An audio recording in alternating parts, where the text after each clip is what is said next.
А сейчас разрешите предоставить слово нашему эксперту Светлане Михайловне Астаховой.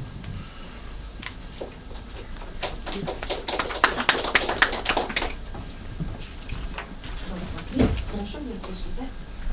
Здравствуйте, уважаемые слушатели нашего сегодняшнего мероприятия. Мы сегодня с вами поработаем следующим образом. Сначала мы вам расскажем, что представляет из себя Всероссийский конкурс молодежных проектов. Потом мы расскажем о социальном проектировании и о бюджетировании проектов. Я хотела бы начать с вопросов.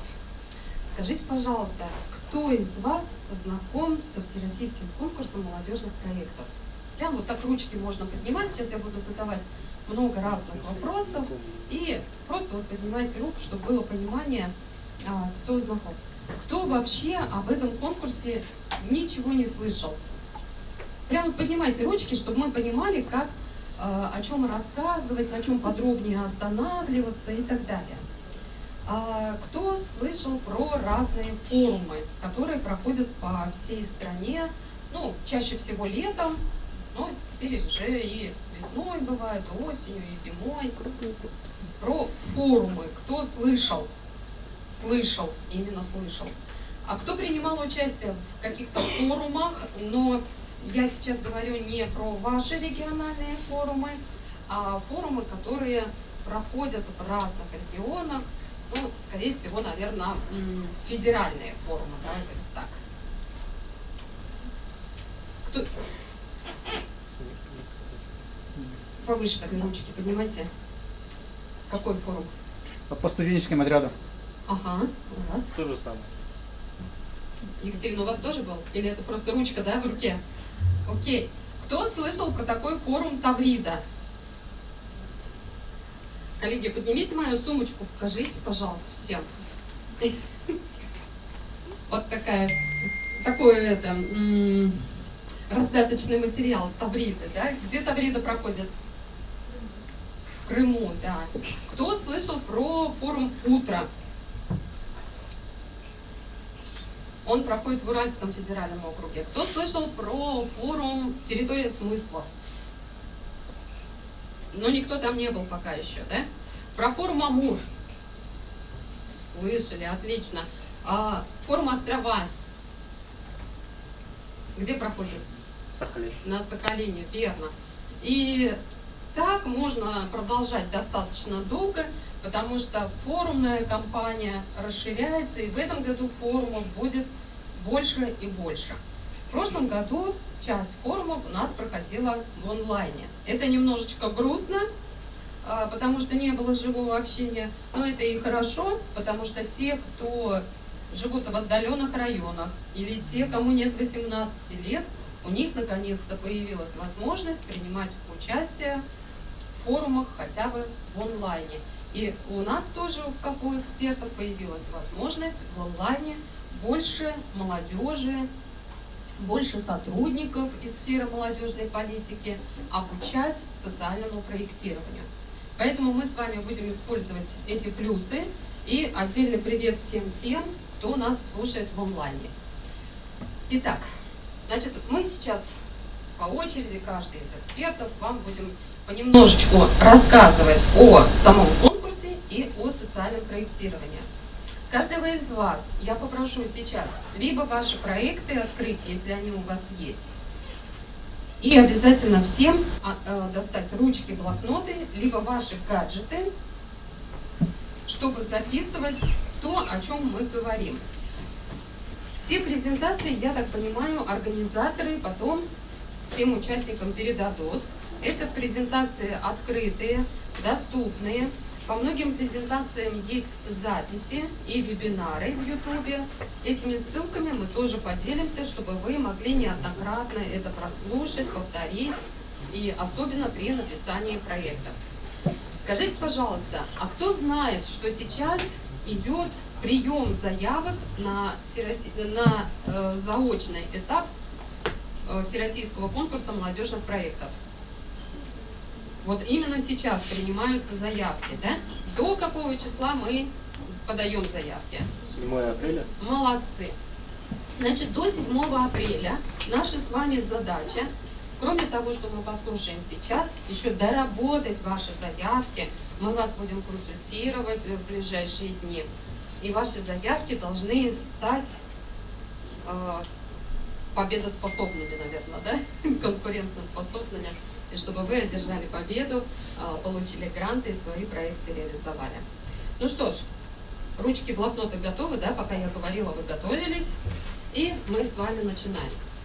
Значит, всероссийский конкурс молодежных проектов проходит ежегодно. И он разбивается на несколько этапов.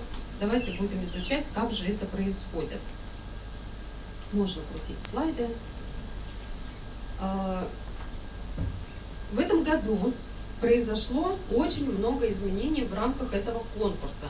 Скажите, пожалуйста, вот кто участвовал в конкурсе в прошлом, позапрошлом году, помашите, пожалуйста, ручками. Так, немного народу, да?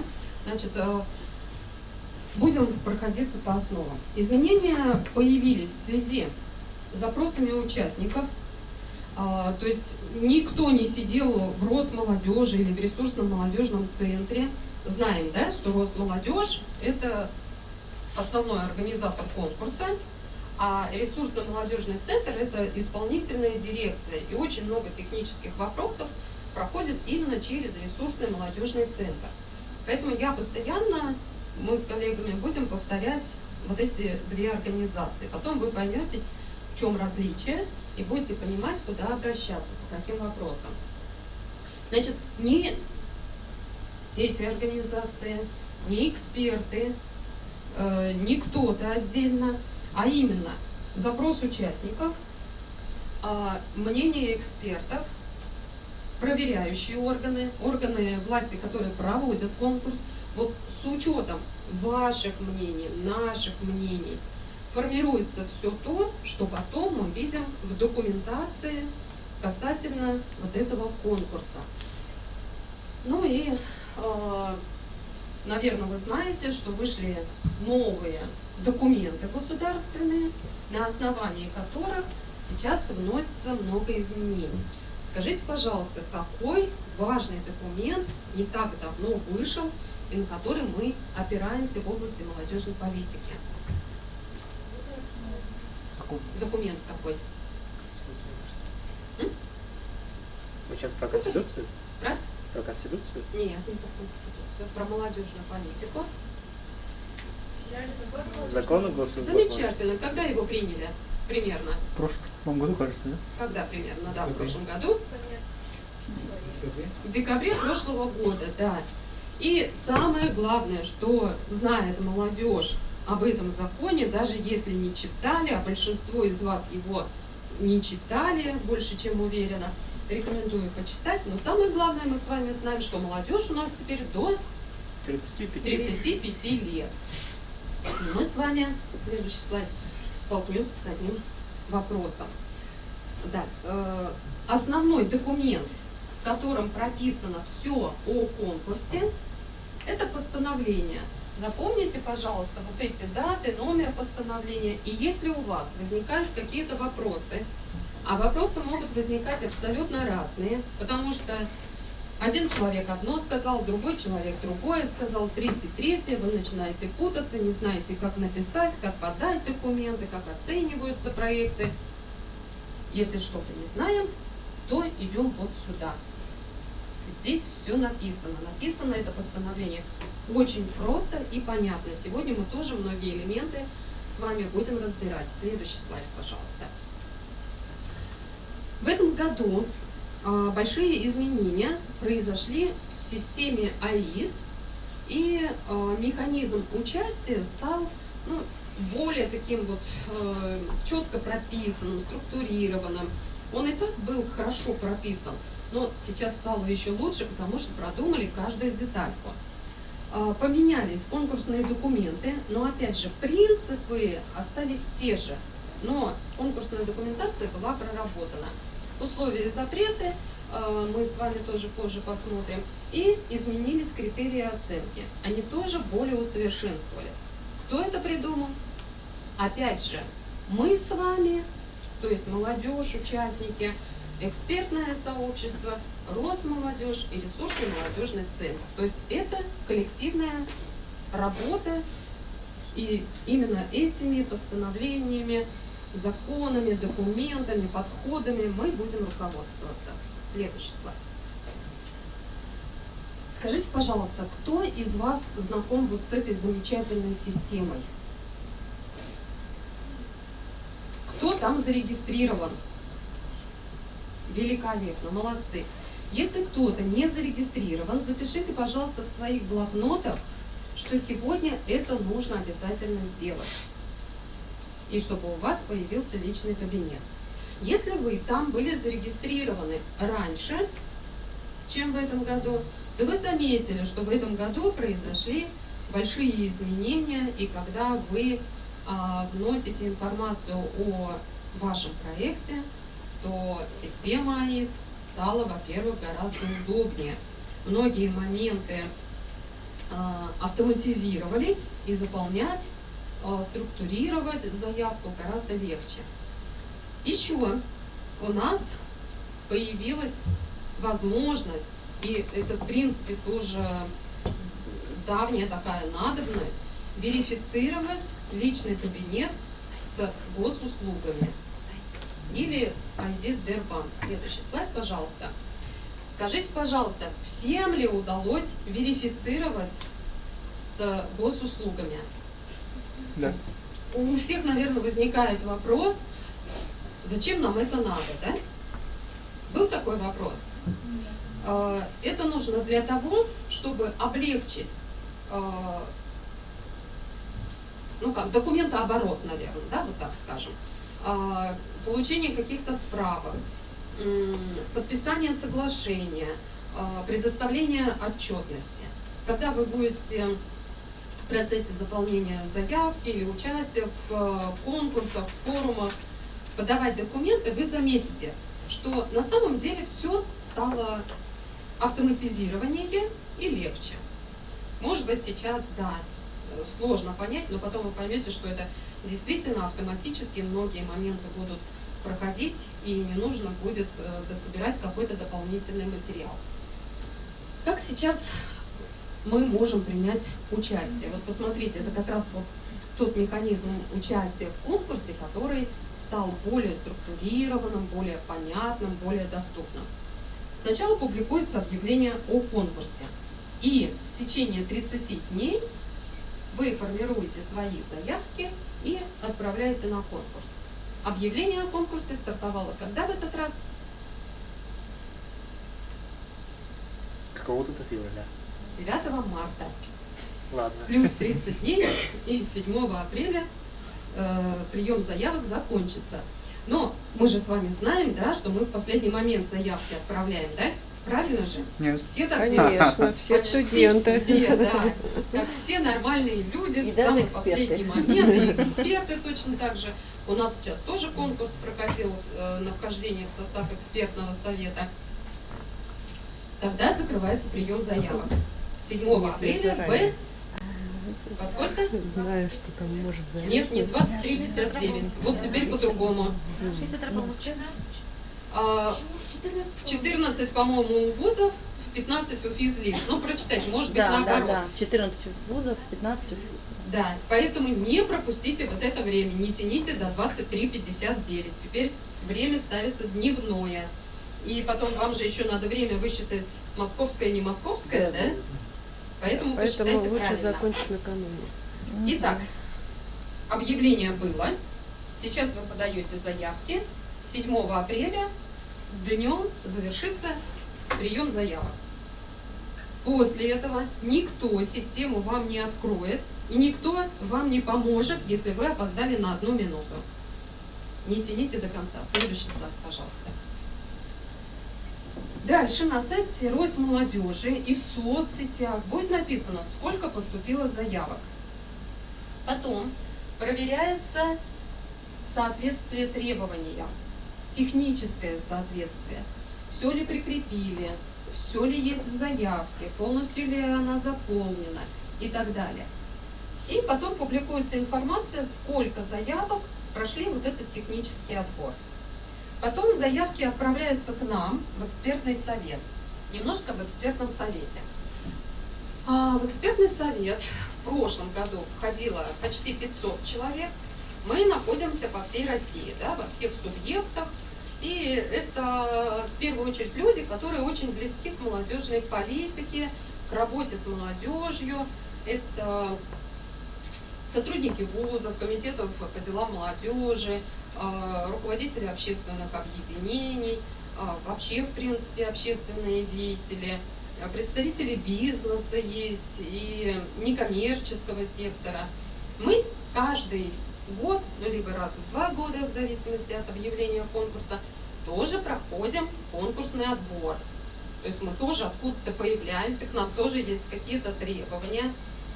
И конкурсная комиссия рассматривает наши анкеты точно так же, и потом формируется приказ, и этот приказ выходит на сайте тоже Росмолодежи, в соцсетях. Ну, вы можете посмотреть, кто туда входит, кто туда не входит. И экспертная комиссия разбивается на экспертные советы. Каждый проект оценивает 3 эксперта.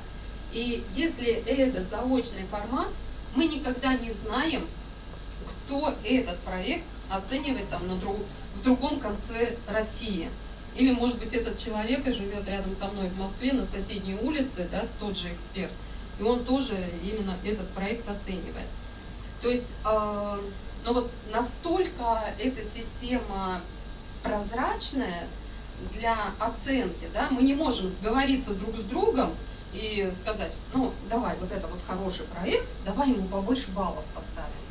То есть оценка идет абсолютно объективная.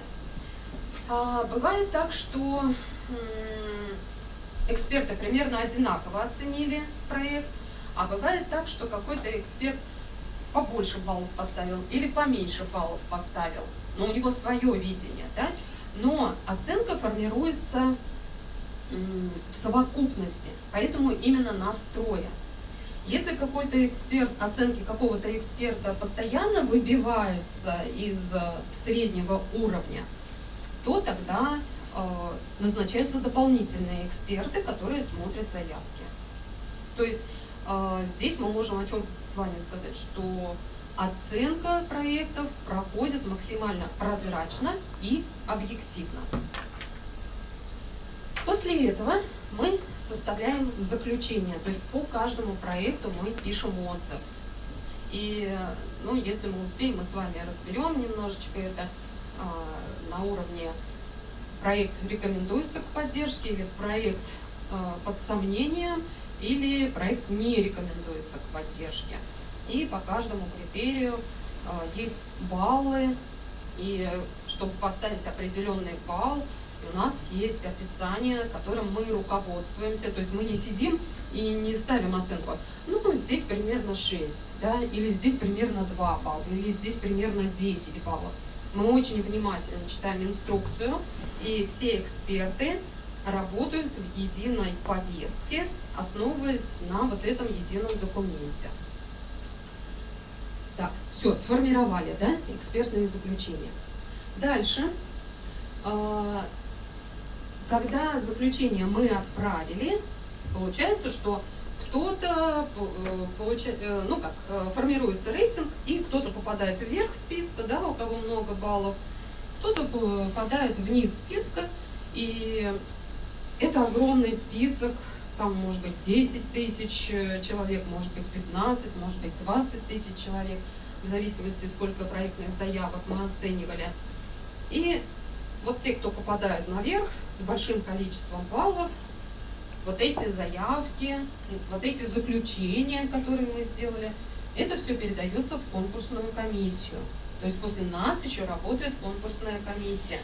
Это еще раз говорит о том, что ну никак ты не подтасуешь баллы, да?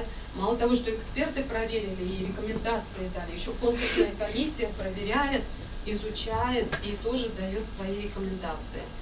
То есть вот такая многоэтапная проверка проектов. Потом публикуется, определяются победители, публикуется приказ и заключается соглашение. И вот та система новая, которая сейчас есть в АИСе с верификацией на госуслуги, вот здесь, на этом этапе, упростит как раз-таки оформление документов, заключение соглашения. Потом реализуется проект и сдается отчетность. Вот такие крупные шаги в рамках конкурса. Следующий слайд, пожалуйста. Так, это мы, по-моему, с вами все. Вот, давайте здесь обратим внимание. Во-первых, очень важно знать сроки проведения конкурса, да, не зря мы с вами сейчас и про 14, про 15 часов говорили. И после того, как будут оценены проекты, вам сообщат, в какой срок нужно заключить соглашение, и срок подписания соглашения сейчас более сокращенный будет. И обращайте внимание на размер гранта. Вот сейчас в рамках этого конкурса какой максимальный размер гранта можно получить? До 1,5 миллиона. Может быть, До 3. не 2,5. Нет, Да. вот в рамках, вообще Заочки. в рамках заочки 2,5 миллиона. Да. Но Для в рамках физлиц. для И физлиц. до 15 миллионов Да, для до, вузов. А 1,5? А 1,5 это вот Это внутри. в рамках форума, да. Окей, вот посмотрите, значит, на заочке можно получить до 2,5 миллионов. Сюзанна Комоидна будет отдельно про бюджет рассказывать, тоже внимательно послушайте. Например, в рамках конкурса, который проходил в СКФО, Северо-Кавказский федеральный округ, там предельная сумма была 300 тысяч рублей. Методические рекомендации. В этом году под каждый форум, который будет федеральный или региональный, где будут грантовые конкурсы, будут отдельные приказы. Поэтому вам эти приказы нужно внимательно смотреть сроки, когда вы подаетесь, когда реализуется проект, и смотреть, на какую сумму максимальную вы можете написать заявку. Правила рассмотрения и оценки заявок ко всем конкурсам одинаковые, критерии ко всем одинаковые, сроки подписания соглашений тоже одинаковые, и сроки отчетности, по-моему, сокращаются, но это дополнительно еще завтра расскажем. И правила требования к участникам, содержанию формы и составу заявки, он тоже одинаковый. Сегодня мы с вами будем все это рассматривать, прописывать. Следующий слайд, пожалуйста.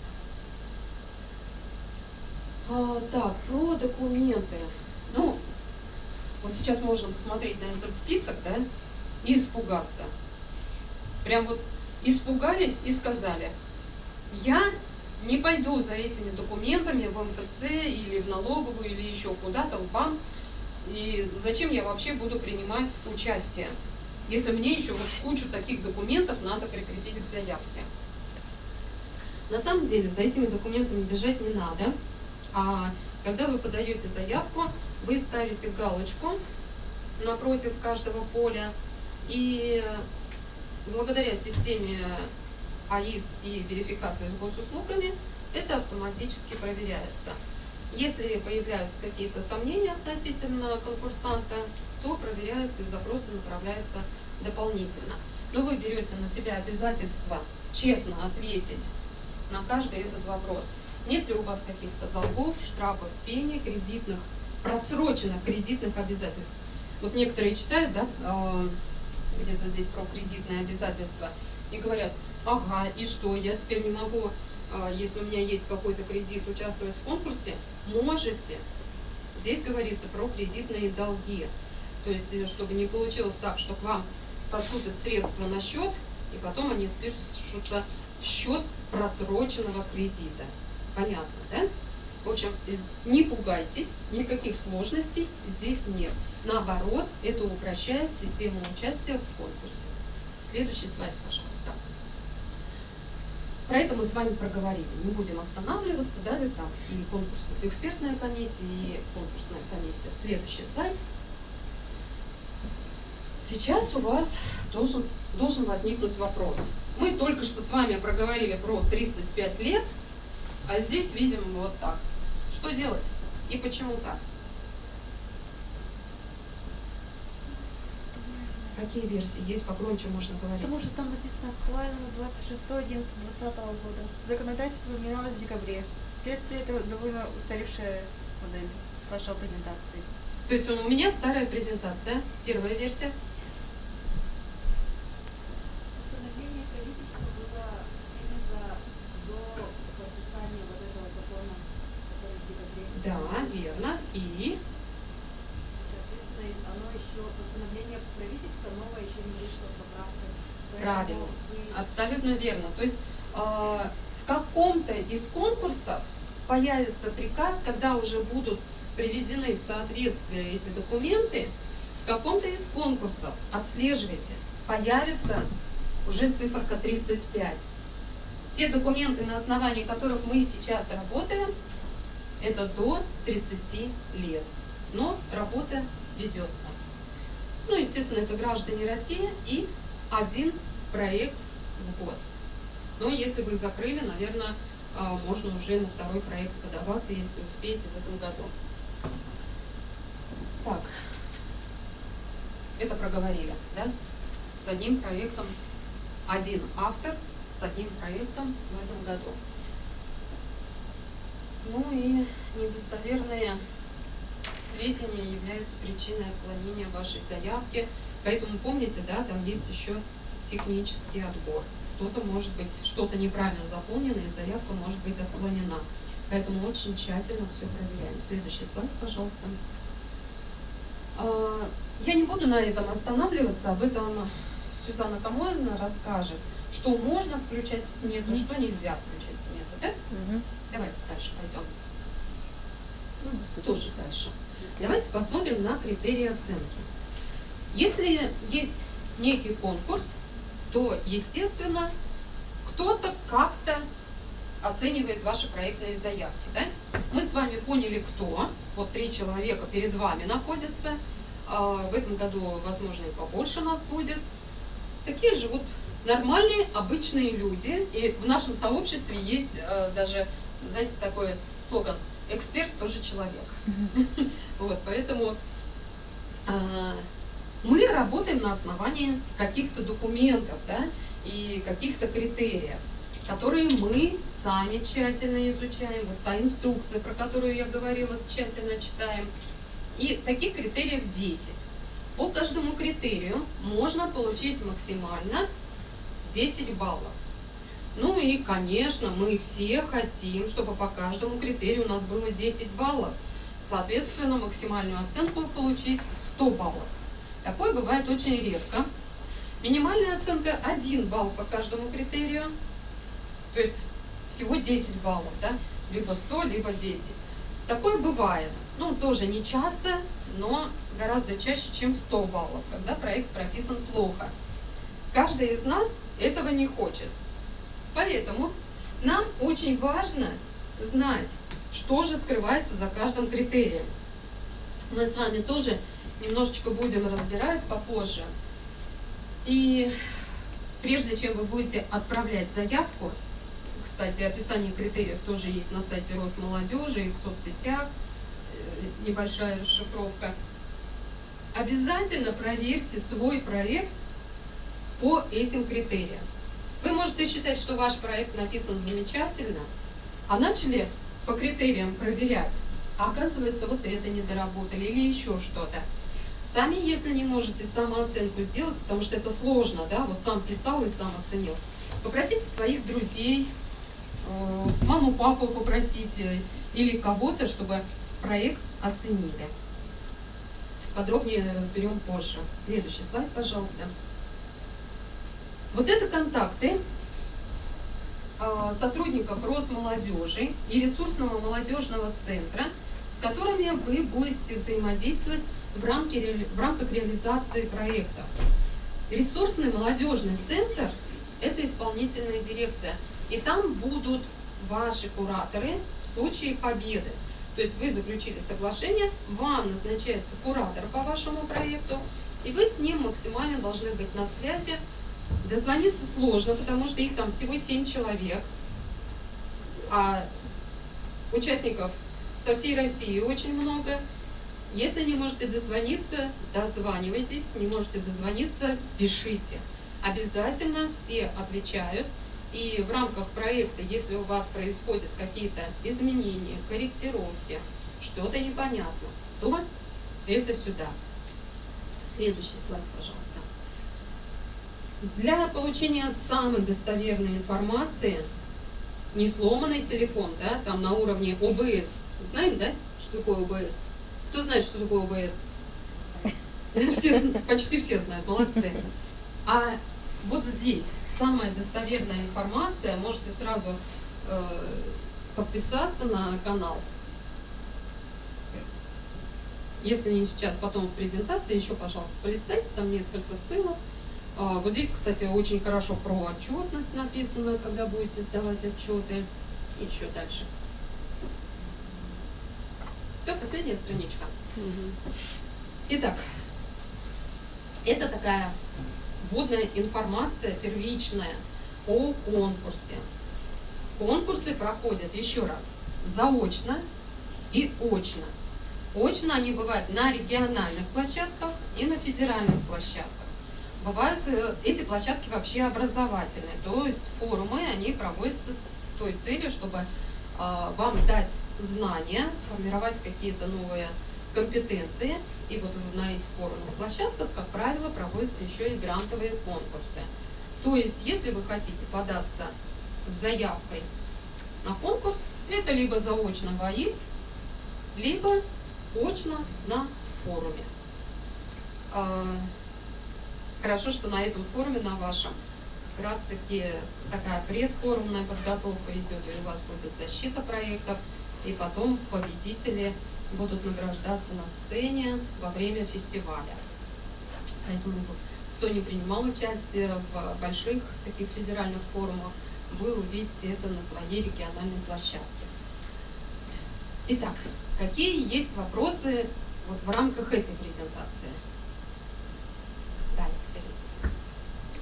Скажите, пожалуйста, а вот есть ли общий план вот конкурсов, или о них только узнаешь вот за 30 дней? Общий план на год? Да. Ну, абсолютно точного нет. Абсолютно точного нет, тем более, что в условиях пандемии, да, мы понимаем, лучше смотреть за 30 дней до конкурса, а вообще некоторые выкладываются раньше, это видно в системе АИС. То есть вы там видите мероприятия предстоящие. Но вообще в целом можете ориентироваться на заочный конкурс, который, как правило, стартует весной каждый год. Но это, опять же, зависит тоже от подписания документов к этому конкурсу. Летняя форумная кампания, которая теперь не только летняя, но и где-то с апреля в некоторых регионах начинается и до октября. А теперь еще появились круглогодичные площадки форумные. Плюс появились форумы, ну, типа патриотического форума или хакатона идей, которые в прошлом году в Москве проходили. И там можно было в онлайне и в офлайне поучаствовать. Отдельный конкурс это для СКФО Северокавказского федерального округа, но там только для этого региона. И для некоммерческих организаций, которые занимаются, теперь называется, не патриотическим воспитанием, а формулировка другая, в следующей презентации мы посмотрим, я еще наизусть не выучила. Там гражданская активность и что-то вот такое. Я думаю, что даже и хорошо, что вот эту формулировку расширили. Еще вопросы? У меня несколько вопросов, и сразу задавать все вопросы. Давайте попробуем, а я скажу это сейчас или попозже, может быть, еще коллеги. Первый вопрос, как попасть в экспертную комиссию, если мы желаем или есть желающие?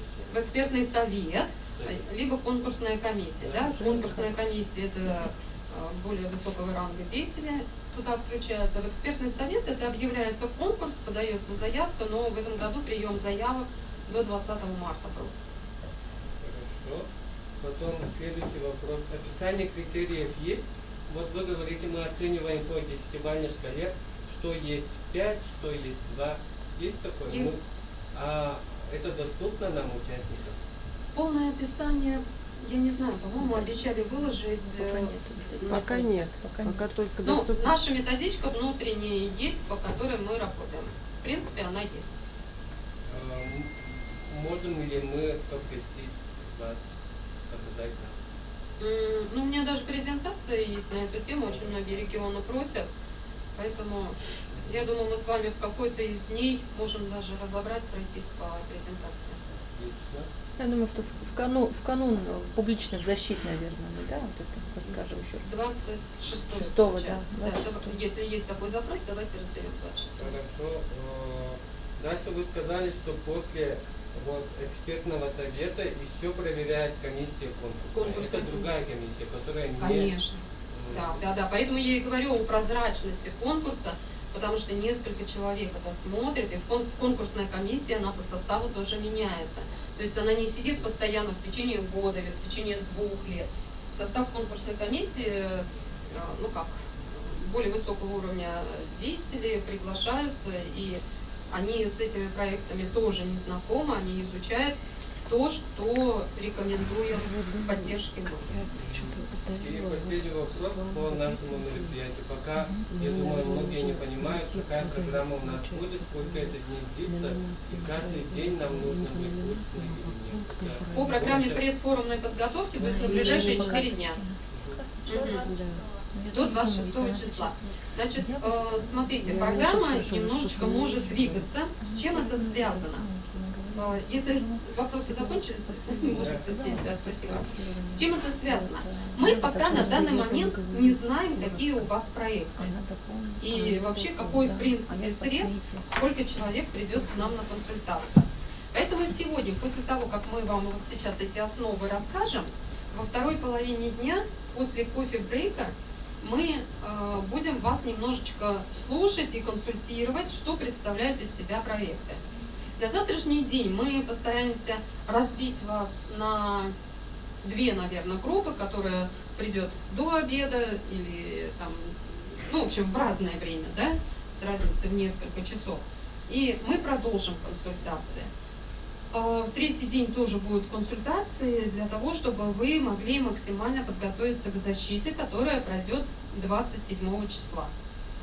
Все вот эти маленькие подвижки и разбивки на группы вам будут транслировать в ваш чат ваши организаторы.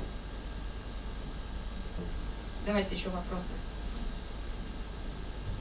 Все? Да. Я вот хочу спросить насчет итогов проектов на МУСУСТА, которые мы подавали. Вот вы сказали, что победители будут награждаться на сцене. Это вот уже 27 марта, да, или... У вас фестиваль 27 же марта, да? Будет? Нет, 26-го защиты, а 27-го... Да, 26-го защиты, 27-го в рамках проведения фестиваля будет награждение победителей. То есть итоги уже 27 марта станут известны? Да. И насчет финансирования этого конкурса. Это конкурс вот, всероссийский физических лиц или он отдельно финансируется? То есть если, допустим, мы одержим вдруг победу на МУСУСТА, то можем ли мы до 7 апреля подать другой проект? Я вас услышала. На этот вопрос вам завтра ответит Мадина Валерьевна, руководитель грантового отдела Росмолодежи. Статус вашего форума, он региональный, а вот конкурсы здесь я не скажу. Поэтому это вопрос к ней. Не забудьте его завтра задать. Пожалуйста. Да.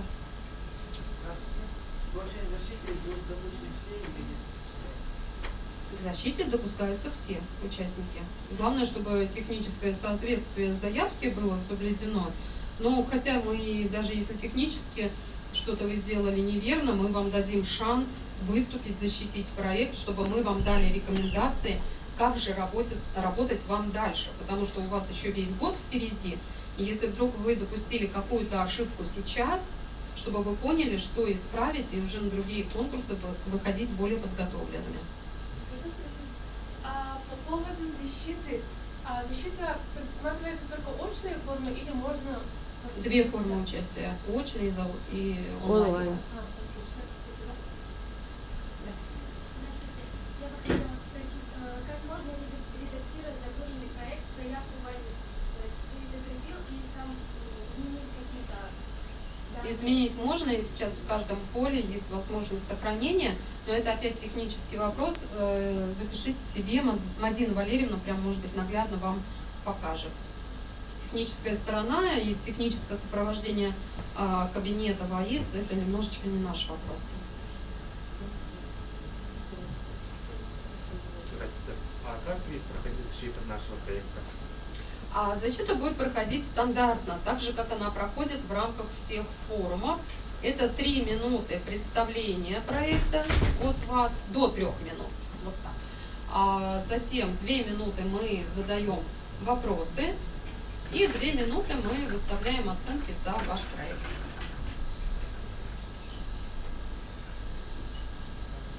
Баллы оглашать, Баллы оценки не баллы оглашаются. оглашать мы не будем, И потому вы что победителей, да, вы узнаете только на фестивале. По видеоролику она оценивается по отдельным критериям или просто оценивается его наличие? Нет, и не отдельный критерий, и не наличие. Ролик, который вы прикрепляете в случае заочного конкурса, он помогает вам раскрыть ваш проект. Поэтому мы его смотрим, смотрим карточку вашего проекта и оцениваем по тем 10 критериям, которые вы видели. Ролик помогает вам донести до нас суть вашего проекта. То есть Он вам в помощь. да, он не является заменой защите. Он не является, да, заменой защите, он не является заменой карточки проекта, это идет в комплексе. И если кто-то не прикрепит ролик, вы понимаете сразу, что оценки почти по всем критериям становятся несколько ниже. А вот если есть люди, которые не успели подать заявку на МУКУС, они могут сейчас подавать заявку? Это вопрос, во-первых, к вашим организаторам, во-вторых, насколько мы знаем, то прием заявок в системе АИС, он уже закрыт. Будет ли он открываться дополнительно, это к вашим организаторам и к Мадине Валерьевне. Поэтому, если у вас есть на готове заявка, и вдруг вам скажут, что можно добавить, будьте готовы сделать это очень быстро. Систему открывают обычно вот при таких условиях на очень короткий какой-то срок. Может быть, там на полчаса, на час и так далее. Поэтому к вашим организаторам, к руководителю грантового отдела этот вопрос. Может быть, к следующей презентации тогда? Давайте. При поступлении в презентацию нужна, да? Любой дополнительный материал, который у вас есть к защите, он всегда увеличивает шансы на победу. Поэтому желательно, это не обязательно, но сами понимаете, желательно, чтобы презентация была. Я предлагаю, сейчас пошли вот такие частные вопросы, да, предлагаю перейти ко второй презентации. Светлана Михайловна, Время. про видеопрезентацию вы сказали, это как обязательно, да? Обязательно. Да? Видеопрезентация обязательно, да. Сейчас мы с вами посмотрим, есть технические требования к видеопрезентации. Нет, не это, Основа социального проектирования. зелененькая такая, светленькая, зелененькая. А вы начнете? Нет, которая это. Социальная основа социального проектирования. Да? А вы потом продолжите. Все, я поняла, да. Да. Которые методические рекомендации для физлиц. Я Да. продолжу. Ага.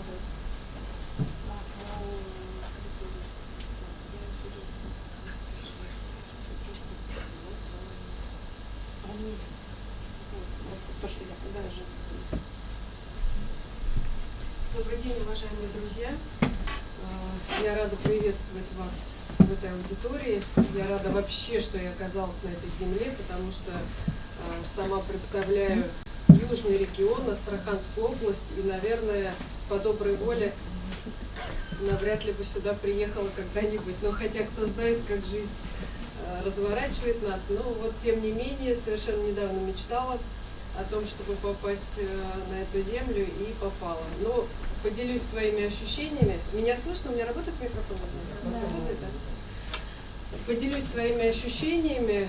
Ледяная снежная пустыня, она, конечно, знаете, так вот бодрит, и ты понимаешь, что ты такая песчинка в этом мире, что ценить нужно каждый день, каждую минуту, которую тебе эта жизнь дает. Итак, для вас жизнь тоже подготовила удивительные вещи, и то, что вы участвуете именно в очном конкурсе, и кто-то в онлайн, это в принципе одно и то же, очень для вас создает уникальные возможности представить лично свой проект и рассказать о нем. Почему это хорошо? Потому что эксперты, как сказала Светлана, тоже люди. То есть мы видим ваши эмоции, ваши глаза, ваше желание реализовать свой проект, и мы впечатляемся этим, и часто очень именно вот эти вот ваши качества, они в совокупности с теми критериями, в которых мы оцениваем, дают свои результаты. Поэтому сегодня мы с вами еще раз проговорим, что же такое социальное проектирование. Важно понимать это для того, чтобы правильно уже готовить свой проект и правильно оформлять дальше заявку и становиться победителями. Итак, как всегда, часто очень мы свои лекции, свои выступления начинаем с вопросов. Для чего? Для того, чтобы понять, понимаете ли вы, зачем вы сюда пришли или вас сюда загнали. Если загнали, то это один вариант. А если сами хотите чему-то научиться, то расскажите сначала о себе. Итак, что же такое социальное проектирование или что такое социальный проект, по вашему мнению? Как вы это понимаете? Я думаю, что вы должны это хоть немножко понимать, потому что вы уже оформляете заявку. Смело, любые варианты принимаются. Глупых вопросов и глупых ответов не бывает. Проекты, да, которые польза какая-то людям, обществу, окружающей среде. Принимается. Еще. Для общего блага получается. Погромче можно немножко? Для общего блага получается. Для общего, что-то для общего блага, да? Угу. Для решения проблем целевой группы, на которую направлен проект. Хорошо. Не решение, может быть, а помощь в решении. Хорошо. Давайте по совокупности того, что мы сегодня, что вы сказали, что я вам сегодня расскажу, мы резюмируем это в конце моего выступления. Итак, переходим дальше. И следующее. Следующее слово. Итак, я не буду сейчас говорить определение, что же такое социальный проект. Мы сначала пройдемся по тем критериям, на которые отвечает вопрос, что такое социальный проект, а в конце мы с вами подведем итог. Итак, совершенно правильно вы сказали о том, что социальный проект решает конкретную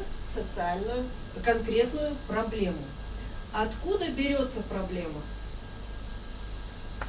Откуда берется? Вот вы откуда взяли свои проблемы, которые вы решаете? В ходе социальной работы. В ходе социального опроса, например. Опроса на исследования научные проводили. Научные исследования. Появилась какая-то нормативно-правовая документация, да? Вышли законы, например, новые, вышли новые постановления и так далее. То есть совершенно верно. Проблему определяем мы с вами, исходя из анализа каких-либо источников: социального опроса, научной литературы, исследовательской литературы, нормативно-правовой базы и так далее. Мы с вами выявили проблему. Дальше. После того, как мы выявили проблему, мы понимаем, кто же будет нашей целевой группой, о чем вы сегодня с вами и говорили. Кто это целевая группа? Кто это такие? Что это за индивиды, сообщества? Кто это? Что значит, по вашему мнению, целевая группа? На который направлен проект, То есть это те люди, да, то сообщество, которые попали в зону риска после того, как мы выявили проблему. Провели соцопрос, и население нам говорит, что нам не нравится, какую воду мы пьем. Кто является целевой аудиторией в этом по результатам этого соцопроса? Потребители питьевой воды. Провели соцопрос, например, по адаптации подростков в трудной жизненной ситуации, оказавшихся в трудной жизненной ситуации. Целевой аудиторией будут являться подростки, оказавшиеся в трудной жизненной ситуации и так далее. То есть целевая группа – это то общество, которое оказалось подвержено той или иной проблеме, оказалось в зоне риска и самостоятельно не может справиться с этой проблемой. Дальше. Социальный проект имеет четко выраженный социальный эффект. Что это такое? Это тот результат, который мы получаем после реализации нашего проекта. То есть той целевой аудитории, которая попала в зону риска, стала жить лучше, стала жить хорошо, улучшились условия проживания, улучшились та среда, в которой они живут и так далее. То есть четко выраженный социальный эффект. Социальный проект, как правило, ну даже не как правило, а правило, которое должно соблюдаться, должен быть интересен не только тому физическому лицу или тому университету, который видит эту проблему. Социальный проект должен быть интересен партнерам и волонтерам. В общем-то, то, о чем мы с вами говорим, это простые жизненные истины, чего бы они ни касались, социального проекта или любого другого проекта, который мы хотим с вами реализовать. Почему так важно, чтобы социальный проект был интересен кому-либо еще, кроме нас самих? Дальнейшее развитие вашего проекта. Это говорит о том, что действительно, что проект может быть, иметь дальнейшее развитие еще. Была поддержка со стороны партнеров, со стороны команды. Совершенно верно. То есть, если наш проект кому-то интересен, значит, мы можем рассчитывать на поддержку этих людей, этого сообщества. И поддержка может выражаться в любом эквиваленте. То есть это могут быть материальные ресурсы, могут быть человеческие ресурсы и так далее. Привлекает внимание СМИ и общественности. Для чего? Мы делаем и делаем хорошее дело потихонечку. Охвата. Абсолютно верно. То есть через СМИ и через общественность мы рассказываем о протекании реализации нашего проекта, о результатах нашего проекта, тем самым распространяя опыт для того, чтобы его можно было транслировать в других регионах или на других целевых группах и так далее. То есть благое дело, оно должно распространяться по всему миру. Следующий слайд. Каким же должен быть социальный проект? То есть мы с вами сейчас поговорили о том, каким критериям он должен отвечать, да? И теперь какой он должен быть? Социальный проект должен быть уникальным. Как же определить уникальность нашего проекта и откуда она вообще возьмется, уникальность? Что это такое уникальность? Ну, простым языком. Никто этого не делал раньше. Например, никто не делал раньше, но не додумались, не увидели эту целевую аудиторию или не увидели решение этой задачи, этой проблемы, вернее. Единственное в своем роде. Ну, единственный в своем роде, да, мы об этом сказали. Но он же может быть и не единственным в своем роде. Он может иметь уникальность, так называемую фишку, именно для того региона, в котором он реализуется, да? Или для той целевой аудитории, для которой он организуется. То есть мы можем, используя опыт наших коллег, которые уже реализовали подобные проекты или для подобных целевых аудиторий, найти что-то свое, свою изюминку, и вот эту изюминку уже пронести через реализацию своего проекта. Социальный проект, впрочем, как и любой другой проект, должен иметь логическую структуру. Что это значит, логическая структура? Он должен быть логически выстроен. То есть одна позиция логически следовала за другой. Следующая позиция вытекала из предыдущей. После того, как мы с вами определили проблему, после того, как мы придумали, как эту проблему мы будем реализовывать, то есть сформулировали идею, мы ставим перед собой цель. Целью является, цель формирует фактически законченный результат нашего проекта. Для кого она, в какие временные сроки, какой охват целевой аудитории и что мы получим в результате. Цель сформировали, дальше ставим задачи. Задачи складывают те мероприятия, из которых будет наш проект состоять. И, в общем-то, начинать выполнять и заканчивать наш проект. Социальный проект должен иметь продуманный календарный план. Что такое календарный план? Календарный план – это перечень тех мероприятий, которые мы наметили реализовать в ходе своего проекта в определенные сроки и с определенным результатом. То есть мы намечаем, например, если кто-то хочет сейчас публично поделиться своей идеей, можете поделиться, и мы, скажем, на примере разберем этот момент. Есть желающие поделиться? А? Про команду? Нет, сказать о своем проекте прямо одно предложение, и мы разберем по календарному плану. Давайте. У меня туристический слет студенческих отрядов. Туристический слет студенческих отрядов. То есть цель вашего проекта — собрать определенную аудиторию для чего? Для проведения туристического слета, чтобы изменить формат закрытия летнего трудового семестра. Чтобы закрыть? То есть студенческие отряды, они выезжают летом работать. И чтобы сделать большое мероприятие, знаменующее закрытие вот этого сезона. Закрытие сезона. Да. Хорошо. Примем пока так, без изменений, без комментариев. Что вы наметили, какие мероприятия вы наметили реализовать в ходе проекта? Вначале организационный сбор, то есть сбор организаторов. Сбор организаторов, рассылка писем, например, да? Сам слет, который наверняка состоит тоже из перечня мероприятий, да? Входят награждения и так далее. И на каждую из этих позиций, то есть на реализацию каждого мероприятия вы отводите конкретный срок. То есть у вас не может рассылка писем заканчиваться тогда, когда заканчивается слет. Правильно?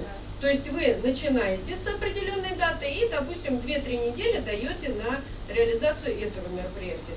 Это мероприятие реализовали, переходите к следующему, тоже устанавливаете сроки. Сроки могут пересекаться, могут быть последовательно друг за другом. То есть это здесь важности не играет. Главное, чтобы логически соблюдалось выполнение этих мероприятий. И, соответственно, результатом должно быть что? Допустим, если рассылка писем, то сколько откликов вы получили, да? То есть понимать, сколько у вас участников и так далее. Дальше. Иметь безошибочную и обоснованную смету проекта. Но о смете у нас будет рассказывать Сюзанна Камоевна. Но тем не менее, что такое смета проекта? То есть это та финансовая подушка, которая у вас должна быть для реализации вашего проекта. И смета, она составляется не с потолка, то есть невозможно закатить глаза и решить, вот, мне нужно 300 тысяч. Нет, и каждая позиция сметы, каждый расход должен быть обоснован. Для чего вам нужны деньги и сможете ли вы с помощью этих денег реализовать каждое из намеченных в календарном плане мероприятий. Социальный проект должен быть реализован профессиональной командой с четко распределенными обязанностями. Что такое команда проекта? Кто это такие? Заинтересованные люди в реализации данного проекта. Команда проекта – это группа лиц, которые заинтересованы в том, чтобы проект автора был реализован, то есть чтобы мы получили положительные результаты. Кто входит в команду проекта? Ну, как вот каждый из вас сформировал команду проекта? Друзья, близкие. Друзья, в первую очередь, вот я обратила внимание на то, что когда задаешь вопрос, кто входит в команду проекта, первую категорию, которую называют, это друзья. Это, конечно, очень здорово, если ваши друзья являются вашими единомышленниками, и у них есть определенные компетенции решить ту функцию, которой вы их наделили. В команде проекта должны быть собраны не просто единомышленники, не просто друзья, а люди, которые умеют выполнить ту или иную функцию. Ну, например, вам нужно совершать обзвон участников. Вы сами стесняетесь, не умеете говорить, но у вас есть друг, который заболтает любого, и вы ему говорите: вот твоя функция сесть на телефон и всех обзвонить, пригласить, и мне нужно, чтобы вот там из 150 человек, которых ты обзвонишь, 100 обязательно приехали на мой слет. Вот. Это замечательный друг. Другой друг у вас хорошо пишет, умеет вести соцсети, грамотно умеет это делать. Пожалуйста, вы его наделяете функцией вести соцсети и так далее. То есть в команде должны быть собраны такие единомышленники и друзья, которые не просто друзья, а еще смогут реализовать части вашего проекта, ваших задумок. Поэтому, если вы очень хотите пригласить друга, но он просто хороший человек, то прости, но ты зато можешь быть хорошим волонтером. То есть это тоже может быть и его функцией. Поэтому очень тщательно, продуманно, так как вы являетесь авторами и руководителями проекта, значит, ваша задача как руководителя распределить функции между участниками команды. Дальше. Быть финансово устойчив. Что значит финансово устойчив? Значит, ни при каких обстоятельствах, ну, например, вас не профинансировали, не поддержали, в грантовом конкурсе вы не выиграли, вам не дали финансирование, и вы говорите: ну все, деньги не дали, ничего делать не буду. Нет, вот как раз финансовая устойчивость – это при отсутствии дополнительной поддержки, имея собственные ресурсы или ресурсы партнеров, вы тем или иным образом, может быть, в усеченном формате, то есть приглашаем не 100, а 20 участников, проводим не там в азимут-отеле, а на базе какого-нибудь университета, слет там или другие мероприятия, которые вы запланировали, вы в любом случае можете реализовать свой проект, потому что мы помним, и вы сказали о том, что социальный проект – это тот проект, который изменит жизнь общества, да, в лучшую сторону. Поэтому все-таки, независимо от финансирования, проект должен быть реализован и улучшить жизнь. Рассчитан на определенные результаты, которые поддаются оценке. Когда вы заполняете заявку, то у вас есть такой пункт — количественные и качественные показатели. Это как раз-таки результаты, определенные результаты, которые поддаются оценке. Количественные показатели — это те показатели, которые мы можем посчитать. Например, запланировали привлечение 100 участников на слет. Вот это один из количественных показателей. 100 участников. Во время этого слета хотим реализовать 5 мероприятий. Это количественные показатели. Это те результаты, которые поддаются оценке. Ну, а качественные показатели – это то, чего мы посчитать не можем, но мы знаем, что от этого жизнь станет лучше. Например, собрали студенческие отряды, они обменялись опытом, повысили уровень своих знаний, мы их чему-то обучили. Это все относится к качественным показателям, то, что мы измерить не можем. Итак, заполняя заявку на социальный проект, на конкурс социальных проектов, либо формируя социальный проект, мы должны ответить на несколько вопросов, а именно, почему вы хотите что-то сделать? То есть это та проблема, о которой вы задумались, развитие которой дальше получит тему и обозначит актуальность проекта. Зачем вы хотите это сделать? Этот вопрос, ответ на этот вопрос будет формировать цели и задачи проекта. Каким образом вы будете достигать поставленных целей и задач? Это методы реализации. Ну вот по методам реализации очень много ходит, ну не то чтобы споров, а предложений, как их формировать. Проще всего, вот по моему мнению, определить основной этап, этап выполнения, непосредственного выполнения своего проекта и завершающий этап. Вернее, неправильно сказала, подготовительный этап, основной этап и завершающий.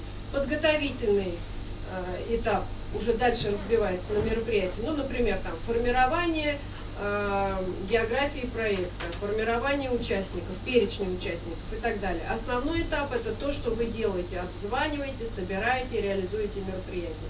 И завершающий этап — это уже анализ реализации вашего проекта, что удалось сделать, что не удалось, почему и так далее. Дальше. Что и когда будет сделано для достижения цели и задач проекта? Ответ на этот вопрос формирует календарный план. Для кого будут эти действия и мероприятия? Это целевая аудитория. И этот вопрос, он даже, наверное, не... Вот видите, у вопросов нет порядка 1, 2, 3, 4, потому что целевая аудитория у нас формируется на каком этапе?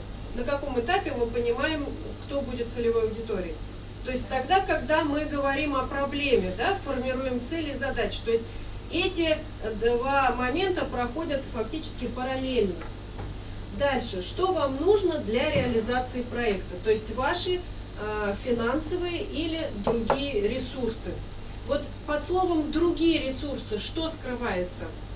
Какие это могут быть ресурсы? Нам же важно не только деньги получить, да? А что нам еще нужно будет, чтобы реализовывать наши проекты? Может быть, информационная поддержка или предоставление помещений. Информационная поддержка. Но прежде всего лозунг «кадры решают все» никто не отменял. Поэтому вместе с финансовой поддержкой нам нужен человеческий ресурс. Нам нужны будут волонтеры, нам нужна будет команда, нам нужны будут партнеры, которые тоже являются людьми. Поэтому обязательно это человеческий ресурс. То, что относится к аренде помещений, ну, если таковые расходы предусмотрены, это материальный ресурс и так далее. То есть кроме финансовой поддержки, все остальные ресурсы, о них тоже нужно подумать, откуда мы будем их брать. Как вы поймете, что достигли цели? Это, наверное, завершающий вопрос при формировании проекта.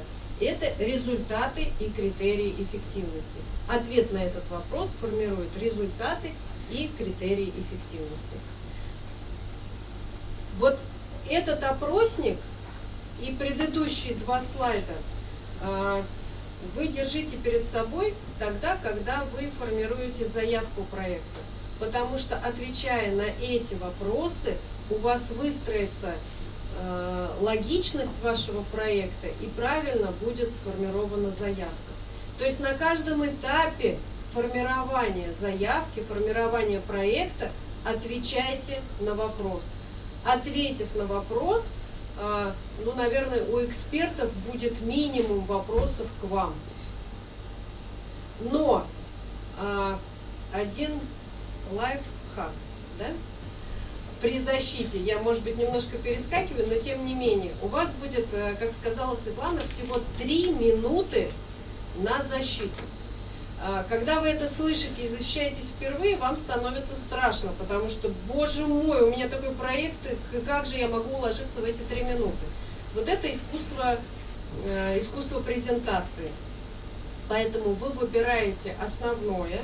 Наверное, по структуре презентации завтра Мадина нам скажет, да, может быть, даже скинет какую-то структуру, по которой вы будете защищаться. Но, тем не менее, расскажите о своем проекте людям, которые к нему не имеют никакого отношения. Вот если им будет понятно, о чем вы говорите, хотя бы в общих чертах, тогда, значит, ваш проект жизнеспособен, его обязательно нужно реализовывать. Если будет что-то непонятно, то тогда это вам необходимо задуматься, где что поменять для того, чтобы дальше было другое видение у того, кому вы рассказываете. И обязательно о каких-то моментах, вот в которых вы уверены на 200%, о них нужно умолчать. Причем докладывать так, чтобы логически, вот прям у экспертов возник вопрос следующий. Ну, я не знаю, я на примере своей экологии, да, скажу так. Студенты, допустим, рассказывают, для того, чтобы вода была безопасной, нужно добавить реагенты. И ставят точку. Комиссия 100% задаст вопрос, а какие вы реагенты используете? То есть вот примерно так же и строится ваша презентация. То есть обязательно нужно оставлять, не выкладывать все, а оставлять обязательно на вопрос эксперта, который должен последовать 100%, на который вы блестяще ответите. Я желаю вам успеха. Дальше жду ваших вопросов, потому что их не может не быть, потому что вы сейчас все в процессе заявок. Да, пожалуйста. У меня вопрос по количеству членов команды. Там есть какие-то критерии обязательно, сколько, минимум, максимум, которые указываются? Ну, по-моему, нет. 5 идеально. Да. Вот как вот число 5, оно 5 задач, 5 членов команды, 5 слов в названии команды, ну, вернее, в названии проекта, плюс-минус, да? Ну, вот как-то придерживаться вот этих вот рекомендаций. Плюс-минус. Да. Да, не обязательно 5, плюс-минус. Все зависит от масштаба вашего проекта. Да. Ну, конечно. Да, и мы с вами не ответили на последний вопрос, но давайте. Вот третий вопрос. Насколько будет нормально, да, если у меня проект добровольческий, указывали какую там зарплату для своих Вот, чтобы я что-нибудь не сказала неправильно, у нас есть эксперт, который вас сейчас будет консультировать именно по бюджету, какие расходы можно включать, какие нельзя, потому что в этом конкурсе на зарплату точно нельзя деньги планировать. И мы с вами так и не ответили на вопрос, что же такое социальный проект. Социальный проект – это комплекс взаимосвязанных мероприятий. То есть одно мероприятие не может быть проектом. Комплекс взаимосвязанных мероприятий, который направлен на улучшение жизни общества, направлен на решение конкретной проблемы, конкретной целевой аудитории в определенные временные сроки и под определенное финансирование. То есть фактически, резюмируя все, о чем мы с вами говорили, социальный проект – это ответы те на вопросы. В результате реализации социального проекта мы отвечаем на все те вопросы, которые мы сегодня с вами обозначили. Но помним, что это комплекс мероприятий, взаимосвязанных. Еще вопросы, да, пожалуйста. По команде и по руководителю. Вот смотрите, мы описываем регалии руководителя и опыт участников проекта. Обязательно ли надо подтверждать все документально? Сертификатами, дипломами,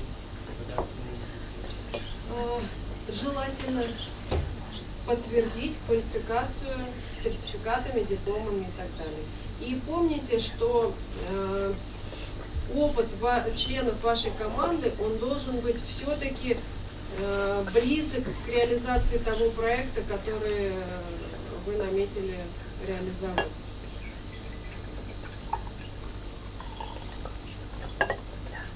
Еще, пожалуйста, задавайте вопросы, мучите вопросы. Потом начнутся консультации, и вопросы будем задавать мы.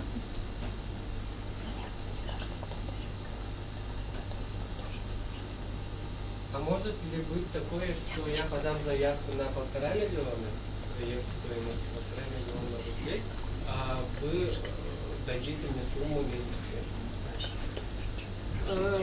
Сумму меньше, да?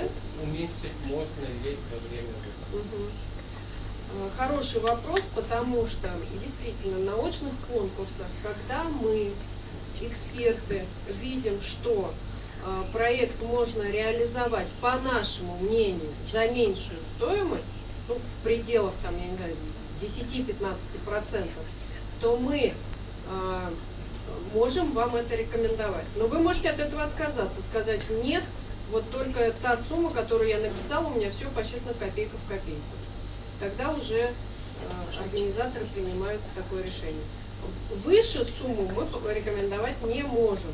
Поэтому смета должна быть четко продумана. Причем вот каждый этап отвечайте себе на вопрос. Вот я сегодня должен обзвонить, а у меня расходы на телефонную связь кто будет нести, например? Или я буду проводить слет, а помещение откуда я возьму? То есть все вопросы должны быть четко продуманы именно вот по тем статьям расходов, вернее, статьи расходов должны быть очень-очень четко продуманы. Поэтому здесь ошибиться нельзя, потому что может быть такое, что вам одобрят ту сумму, которую вы запросили, начнется реализация проекта, и вы, экспертов-то я пригласила, а кто же будет им трансфер-то оплачивать?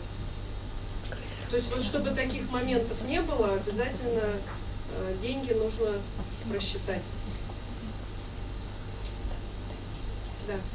У меня вот проект «Медиазона Устат», и вот я хочу спросить, будет ли как мероприятие мой выпуск, ну я выпущу, да, выпуск в YouTube, это будет как мероприятие, да?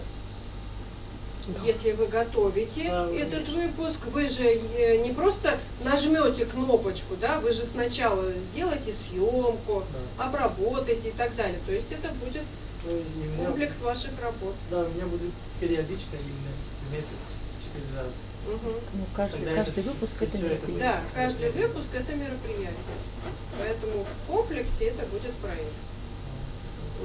То есть каждый выпуск мы должны в календарном плане прописывать как отдельное мероприятие? Конечно. Вот. А если много разных выпусков есть? Вы знаете, вот, наверное, сейчас я точно не отвечу на ваш вопрос, пока мы не увидим проект. Да. То есть вот когда сейчас начнутся индивидуальные консультации, а почему Светлана Михайловна вам и сказала, приготовьте карточки проектов, по которым мы будем смотреть и давать вам рекомендации. То есть наша задача проконсультировать и дать рекомендации по улучшению ваших заявок. То есть сейчас мы можем редактировать свои заявки? Да. Ну, насколько я понимаю, вы можете их редактировать. Если даже редактировать нельзя, вы можете в рамках презентации редактировать. В блокнотике записывать, В блокнотике как минимум, записывать, да. Потому что, наверное, одновременно не получится получать консультацию и редактировать, а вот записывать рекомендации я даже разрешаю на диктатуру. Если у меня вопросов нет, то я передаю слово опять... Да, время. Сюжане. Да, время. Хорошо. То есть мы такие увлеченные люди.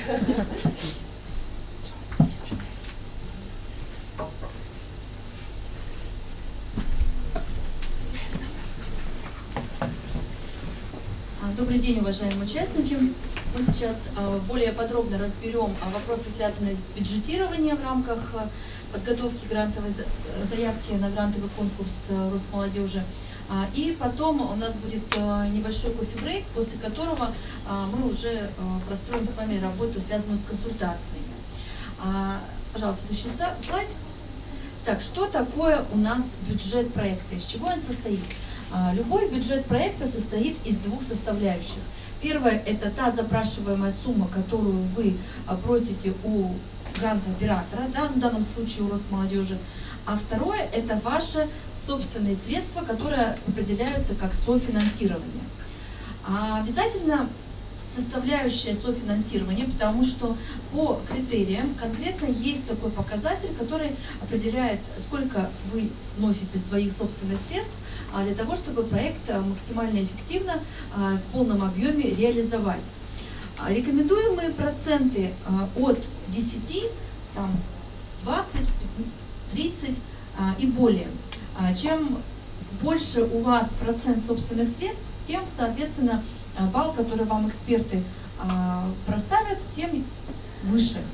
В то же время надо отметить, я немножко забегая вперед скажу, что у вас все средства, которые вы определяете как собственные, должны быть обязательно подтверждены. Иначе эксперт посчитает, что это просто информация, которая принята к сведению, да?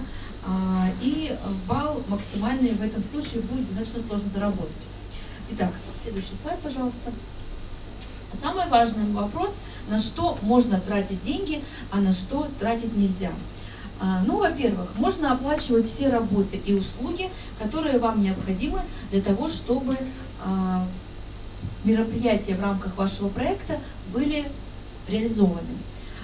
Кроме, в данном случае, не допускается оплата услуг, связанных с ремонтом зданий.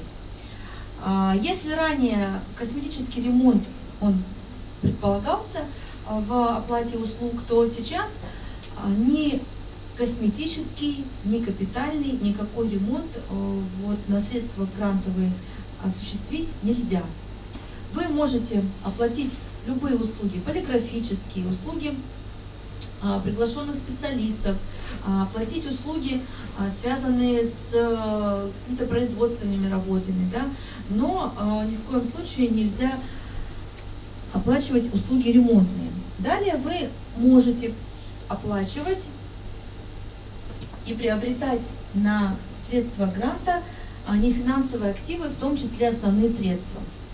Ну, что это может быть? Да, это может быть оборудование, это может быть техника, это может быть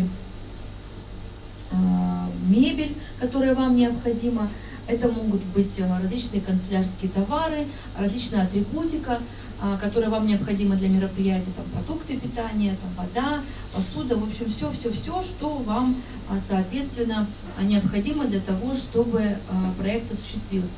Кроме этого, вы можете тратить средства на покупку авиа-ЖД-билетов и все проживание, питание, то есть все те сопутствующие расходы, которые вам необходимы. В данном случае есть запрет, который связан с покупкой недвижимого имущества, включая земельные участки, как я уже говорила, капитальное строительство и приобретение транспортного средства. То есть это также не допускается. Поэтому здесь очень важный момент, вот хочу сразу подчеркнуть, что поскольку средства приходят как на физическое лицо, на ваши счета, открытые в Сбербанке, очень важным моментом является то, чтобы вы старались, и это рекомендовано, я считаю, что прям должно быть обязательно под 3 восклицательными знаками, что вы должны тратить деньги, заключая с вашими поставщиками договора и оплачивая все по безналичному расчету, для того, чтобы у вас к моменту подготовки финансовой отчетности были все выписки с банковского счета, чтобы у вас были все документы, которые вы соберете, да, это договора, это счета, накладные, акты выполненных работ, для того, чтобы у вас был максимально полный пакет документов, которые вы представите уже, и у вас не было вопросов, а вот у вас, например, какой-то чек, который, условно, да, вот знаете, что чеки имеют свойство выгорать, и там непонятно, что написано и как написано. То есть, соответственно, чем вы себя в этой части обезопасите, и тем в случае чего можно будет получить где-то дубликаты и выписки с ваших счетов. Обналичивать средства с карточки крайне не рекомендую, это, считайте, запрещено. Далее. Так все-таки, если говорить о том, что же запрещено тратить на из средств гранта. Первое. Нельзя приобретать алкогольную и табачную продукцию. Ну, это, мне кажется, уже общепризнанная, да, такая история понятная. Нельзя обеспечивать финансирование деятельности политических партий, деятельности, направленной на подготовку выборных кампаний, акций, на подготовку митингов, пикетов, то есть все, что лежит в плоскости политической. Нельзя выплачивать премии и предоставлять денежные вознаграждения. Очень часто в рамках проектов проводятся различные конкурсы. Так вот, встречаются такие моменты, когда организаторы предлагают победителей наградить денежными премиями. Денежными премиями нельзя награждать, можно приобретать подарки, которые до суммы 3999 рублей, да, то есть до 4000 рублей, дабы потом ваш подарок не был вложен налогом, да, и вашему победителю пришлось бы оплачивать эти 13%. С другой стороны, вы можете приобрести какие-то сертификаты подарочные до этой же суммы для того, чтобы вручить и отблагодарить ваших победителей, наградить ваших победителей, если вы какие-то конкурсы проводятся. С этим очень часто сталкиваемся, на самом деле, когда в рамках проектной деятельности представляются различные спортивные соревнования, творческие соревнования, либо какие-то конкурсы, которые организуют авторы. И вот там, соответственно, либо бывает завышенная стоимость подарков, либо прям прописано денежное вознаграждение. Такого делать нельзя. Дальше нельзя оказывать финансовую помощь в предоставлении платных услуг, в том числе граждан, да, в том числе юридических лиц. Здесь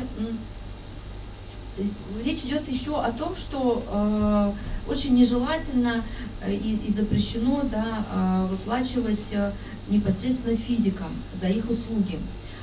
Если ранее какие-то такие возможности были, то сейчас не разрешено. Вы можете заключать договора либо контракты только с ИП, с представителями ООО, либо с самозанятыми. Тем самым ряд услуг, которые оказывают ваши партнеры, да, например, или специалисты привлеченные, они могут быть самозанятыми, и, соответственно, вам предоставят и договорчик предоставят, и предоставят различные кассовые выписки, что вам, безусловно, тоже, с одной стороны, вы не нарушите запрет, с другой стороны, у вас будет вся документация, которая вам будет необходима.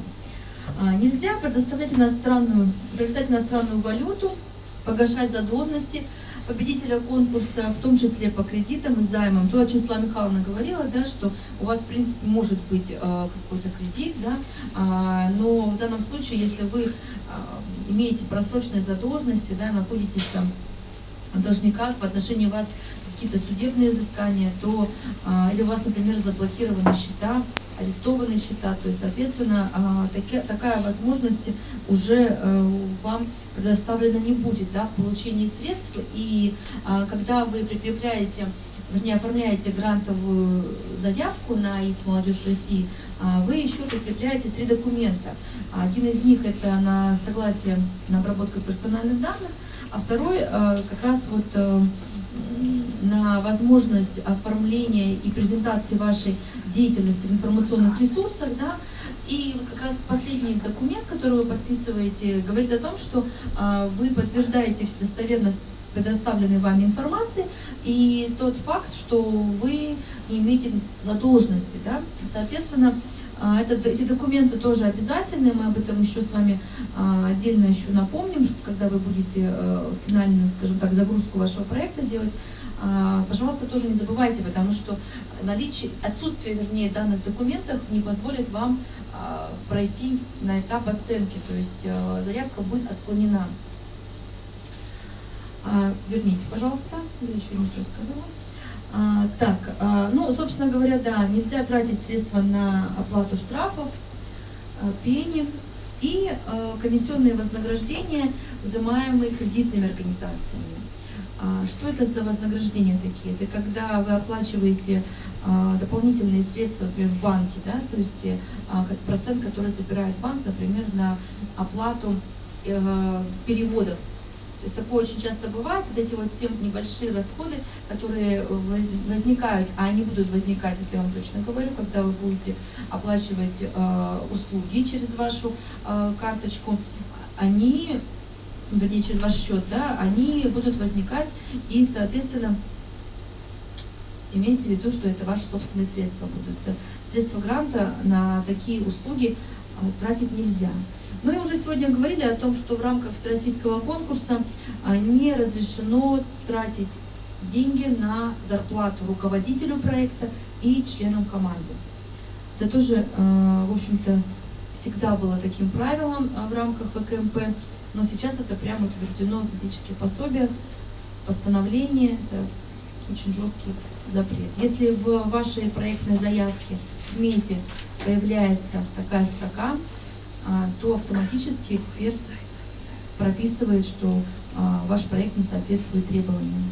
То есть вы только вставите эту строчку, все остальное, все, что у вас было написано, уже не окажется, ну, в общем-то, ненужным. Итак, что касается... Да? А как софинансирование я могу написать? Как софинансирование, да. Так, пожалуйста, следующий слайд. Ну, собственно, про софинансирование, да. Из чего составляется софинансирование? Первое – это ваш собственный вклад, это труд руководителя, это труд членов команды и наставников. То есть это как раз предполагается вот, ну, условная заработная плата, да, руководителя, членов команды и наставников. Кроме этого, это могут быть личные средства, как раз команды проекта, либо те ресурсы, которые они привлекают самостоятельно. Да? Второе – это вклад партнеров, так называемых, собственно, партнеры могут быть разные, социальные партнеры, они могут быть представителями разных структур, мы об этом тоже чуть позже поговорим, но по большому счету это могут быть в первую очередь там, представители некоммерческих организаций, органы власти, средств массовой информации. Ну и спонсоры, как отдельная категория, это ваши партнеры, которые предоставляют либо материальные средства на проведение мероприятия, либо денежные средства, которые тоже включаются. То есть, соответственно, вот непосредственно три, так скажем, источника, которые формируют общее софинансирование. Повторюсь, да, чем выше ваше софинансирование, тем, соответственно, у вас это софинансирование доказано, тем больше у вас возможностей получить высшие баллы. Совсем много тоже нельзя. Совсем много, чтобы тоже написали. Ну, совсем много, да. Но здесь вопрос заключается в том, что если, например, вот я, например, говорю, что ну, в идеале, да, это 30, в идеале, ну, 30-50, вот да, это там промежутки, это вот прям такое идеальное софинансирование. Но если вы написали там 90% у вас собственных средств и остается 10%, но эксперт подумает, ну, еще немножко поищет и 10% тоже найдет, и будет проект реализован. Вообще, коллеги, очень часто встречаются проекты, которые вот так вот посмотришь, классные, интересные, настолько проработанные, и ты понимаешь, что, да, в общем-то, можно и без средств как бы, да, реализовать. Ну и вот в моей практике тоже часто встречается, когда ты готовишь проект и думаешь, ой, где же я возьму деньги для того, чтобы проект был реализован. А потом, в общем-то, звонки партнерам, звонки спонсорам, и средства очень быстро находятся. Так, переходим на следующий слайд. Это как раз те ресурсы, которые вы можете закладывать, да, в софинансирование. Это помещение для проведения мероприятий, это техническое оборудование, это сувенирная полиграфическая продукция, это различные услуги по дизайну, творческой деятельности, да, это что это предполагает? Там, условно могут быть услуги ведущих, услуги модераторов, услуги творческих коллективов, то есть все, что предполагает вот, творческую составляющую вашего проекта. Это интеллектуальный труд, это как раз вот те самые эксперты, наставники, которые, специалисты узкой направленности, да, которые очень важны в части реализации вашего проекта. Это, безусловно, волонтерский труд, и здесь надо, очень важно, все вот ресурсы, которые вы привлекаете, обязательно переводить в денежный эквивалент. То есть, если, например, ваш партнер предоставляет помещение, ну вот, например, мы сегодня находимся вот в таком прекрасном конференц-зале, ваш партнер определяет, что да, для проведения семинара вам будет предоставлен конференц-зал такой-то площадью, с таким-то количеством мест посадочных, и этот зал вам необходим на 3-5 часов, там, 10 часов, на несколько дней для организации мероприятия, то очень важно не только написать в письме, что ваш проект замечательный и прекрасный, и вам партнер предоставляет зал для проведения мероприятия, но и прописать, каков денежный эквивалент данного, аренды данного помещения, да? Но обязательно прописав, что он дает вам на безвозмездной основе, однако денежный эквивалент составляет такую сумму. И тогда мы четко понимаем, что у вас, во-первых, эта сумма составляет, например, там 10 тысяч, да, составляет софинансирование. Во-вторых, мы видим, что у вас есть партнер. В-третьих, мы видим, что у вас есть документ, который это софинансирование подтверждает. Таким образом, получается, что все пункты вы выполняете. И уже вопросов, откуда у вас взялись эти 10 тысяч, они сразу же снимаются. Очень часто, кстати, вот сейчас вот в проектной заявке, вот если у нас время будет, мы пройдемся по ней быстренько, в проектной заявке вы можете увидеть, там четко идет вкладка. То есть вы сначала пишете, какая услуга или какой товар, потом вы прописываете, кто вам его предоставляет, и тут же можете прикрепить письмо подтверждения. Если вы, например, здесь не прикрепили письмо подтверждения от данного партнера, вы можете это, собственно, прикрепить уже в дополнительных материалах. Но очень важно, чтобы эти документы были. Иначе возникнет ощущение, что это вы просто придумали. Никакого софинансирования у вас нет. Соответственно, это будут низкие баллы. Техника, оборудование, это тоже все используется в аренде. Вы можете загуглить и посмотреть, сколько, например, стоит час аренды той или иной техники, которая используется. Вы можете проводить условные, вот как сейчас наши коллеги проводят трансляции, да? Соответственно, здесь тоже использование техники, использование труда операторов. То есть это все предполагает как раз вот те дополнительные расходы, которые вы можете прописать в своем проекте и перевести в денежный эквивалент, обозначив софинансирование. Что касается труда, каждое мероприятие не обходится без фотографов, без видеографов. Это тоже все те ресурсы, которые в идеале привлечь как самостоятельные. И, соответственно, волонтеры. Вот я сейчас не готова сказать, сколько в среднем, но вот в центральной части, на Урале, в Сибири, где-то порядка 200-250 рублей 1 час услуги волонтера. Вчера вот с коллегами разговаривали, вроде бы в Якутии около 500 рублей вот такая услуга стоит. Не готова сказать, насколько это вот точная информация, но тем не менее. Здесь тоже очень важно не переборщить. Если у вас в календарном плане 20 мероприятий по 5-6 часов, и у вас там работает по 20 волонтеров, вы представляете, если вы все это переведете в денежный эквивалент, это несколько миллионов получится, что у вас софинансирование. Но с другой стороны, если таковая необходимость сопровождения волонтерами мероприятий, например, больших фестивалей, спортивных соревнований, она есть, ну почему бы ее тоже не показать? То есть как такового запрета нет. Но опять же, это должно быть в пределах логики. Если вы проводите там семинар в рамках мероприятия, у вас там 2 волонтера, а вы пишете, что у вас 10 волонтеров 3 часа поработали, и это у вас 300 тысяч софина, понятное дело, что это не совсем адекватное такое описание и перерасчет денежных средств. Но, тем не менее, труд волонтера, пожалуйста, тоже не забывайте. Эксперты, которых вы приглашаете. Очень часто эксперты выступают безвозмездно, но в то же время их труд действительно имеет определенную стоимость. Да? Ну, в среднем, там, я думаю, что в Якутии стоимость услуги подороже, но в среднем от 3 до 5 тысяч час работы стоит эксперта. То есть посмотрите, бывают эксперты очень узкого профиля, да, которые, соответственно, тоже приглашаются, и особенно эксперты в проектах, связанных с социальной темой, да, там психологи, социальные педагоги. В общем, очень важно тоже посмотреть все, кто вам помогает. С одной стороны, они могут быть вашими партнерами, с другой стороны, они могут непосредственно оказывать вам квалифицированную, достаточно дорогую услугу, которую можно тоже подтвердить.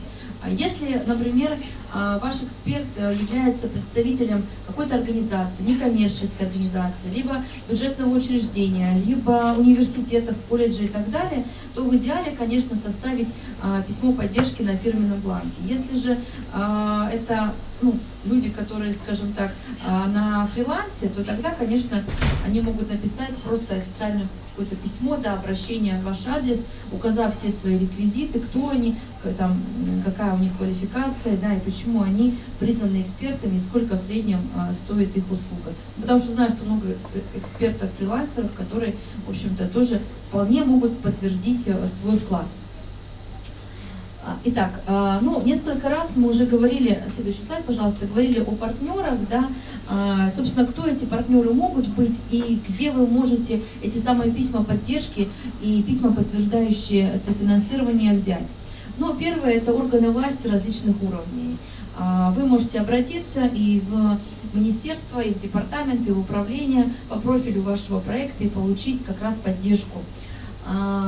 Чаще всего эта поддержка определяется консультационная, методическая, информационная поддержка.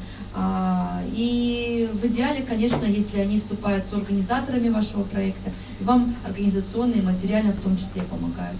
Но как минимум информационную, методическую поддержку они вам точно окажут. Далее, это депутаты различных уровней. У нас в взаимодействии с депутатами очень достаточно такая мощная работа простроена, потому что сегодня это могут быть и информационные письма, и письма поддержки, где определяется информационная поддержка, опять же, определяется финансовая поддержка. Поэтому можно начинать от депутатов муниципального уровня, регионального и заканчивая депутатами Государственной Думы. В том числе и сенаторы, да, которые представляют ваши субъекты, которые также могут в своих письмах поддержки поддержать вас. Но как минимум словом они могут поддержать, да, как максимум еще организационно. Далее, это общественная палата вашего региона. Это различные общественные организации, которые работают по вашему профилю, либо по смежным профилям, но которые могут быть также с организаторами ряда мероприятий в рамках проекта. Соответственно, они оформляют тоже письма на своих бланках и тоже подтверждают наличие материальных либо нематериальных средств на вашу поддержку. Об экспертном сообществе, да, я уже сказала, поэтому их тоже, пожалуйста, со счетов не сбрасывайте. И наличие эксперта-наставника в вашем проекте, это, безусловно, такой еще бонус очень большой, да, для понимания такой хорошо продуманного продукта и для понимания того, что в случае чего вас подкорректируют и вас направят и вам помогут. Лидеры общественного мнения, гражданские активисты, это примерно в том же фокусе, что и эксперты, да. И, конечно, корпорации и коммерческие организации. То есть те самые спонсоры, представители бизнеса, которые могут вам оказать как денежную поддержку, так и поддержку в виде предоставления сувенирной продукции, в виде предоставления каких-то подарков, организации кофе-брейка и так далее. То есть взаимодействие с спонсорами, с бизнесом, это, конечно, отдельное такое направление, но вопросы, связанные с фандрайзингом, очень много разных лекций, можете на YouTube посмотреть, как к ним обратиться, да, и, соответственно, какую поддержку можно получить.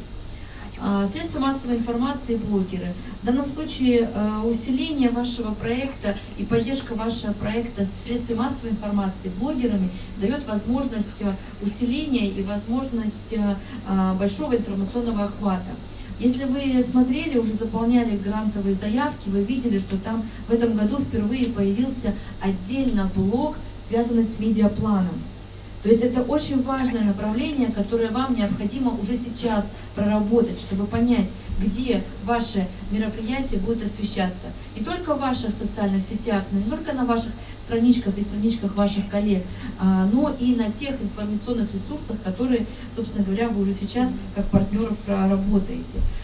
Средства массовой информации тоже могут предоставить вам письма, не только прописав, какова их информационная поддержка, но и переведя эту поддержку в финансовый эквивалент, денежный эквивалент, потому что во всех газетах, на всех сайтах есть конкретный прайс, сколько стоит размещение одной статьи, сколько стоит размещение одного баннера, да, информационного. Соответственно, исходя из того, сколько раз они это будут делать, какова эта стоимость и в чем выражается их вот такая финансовая, условно-финансовая поддержка вашего проекта. Ну вот тоже немножко там скажу, это не сколько касаемо финансирования, сколько касается информационного продвижения.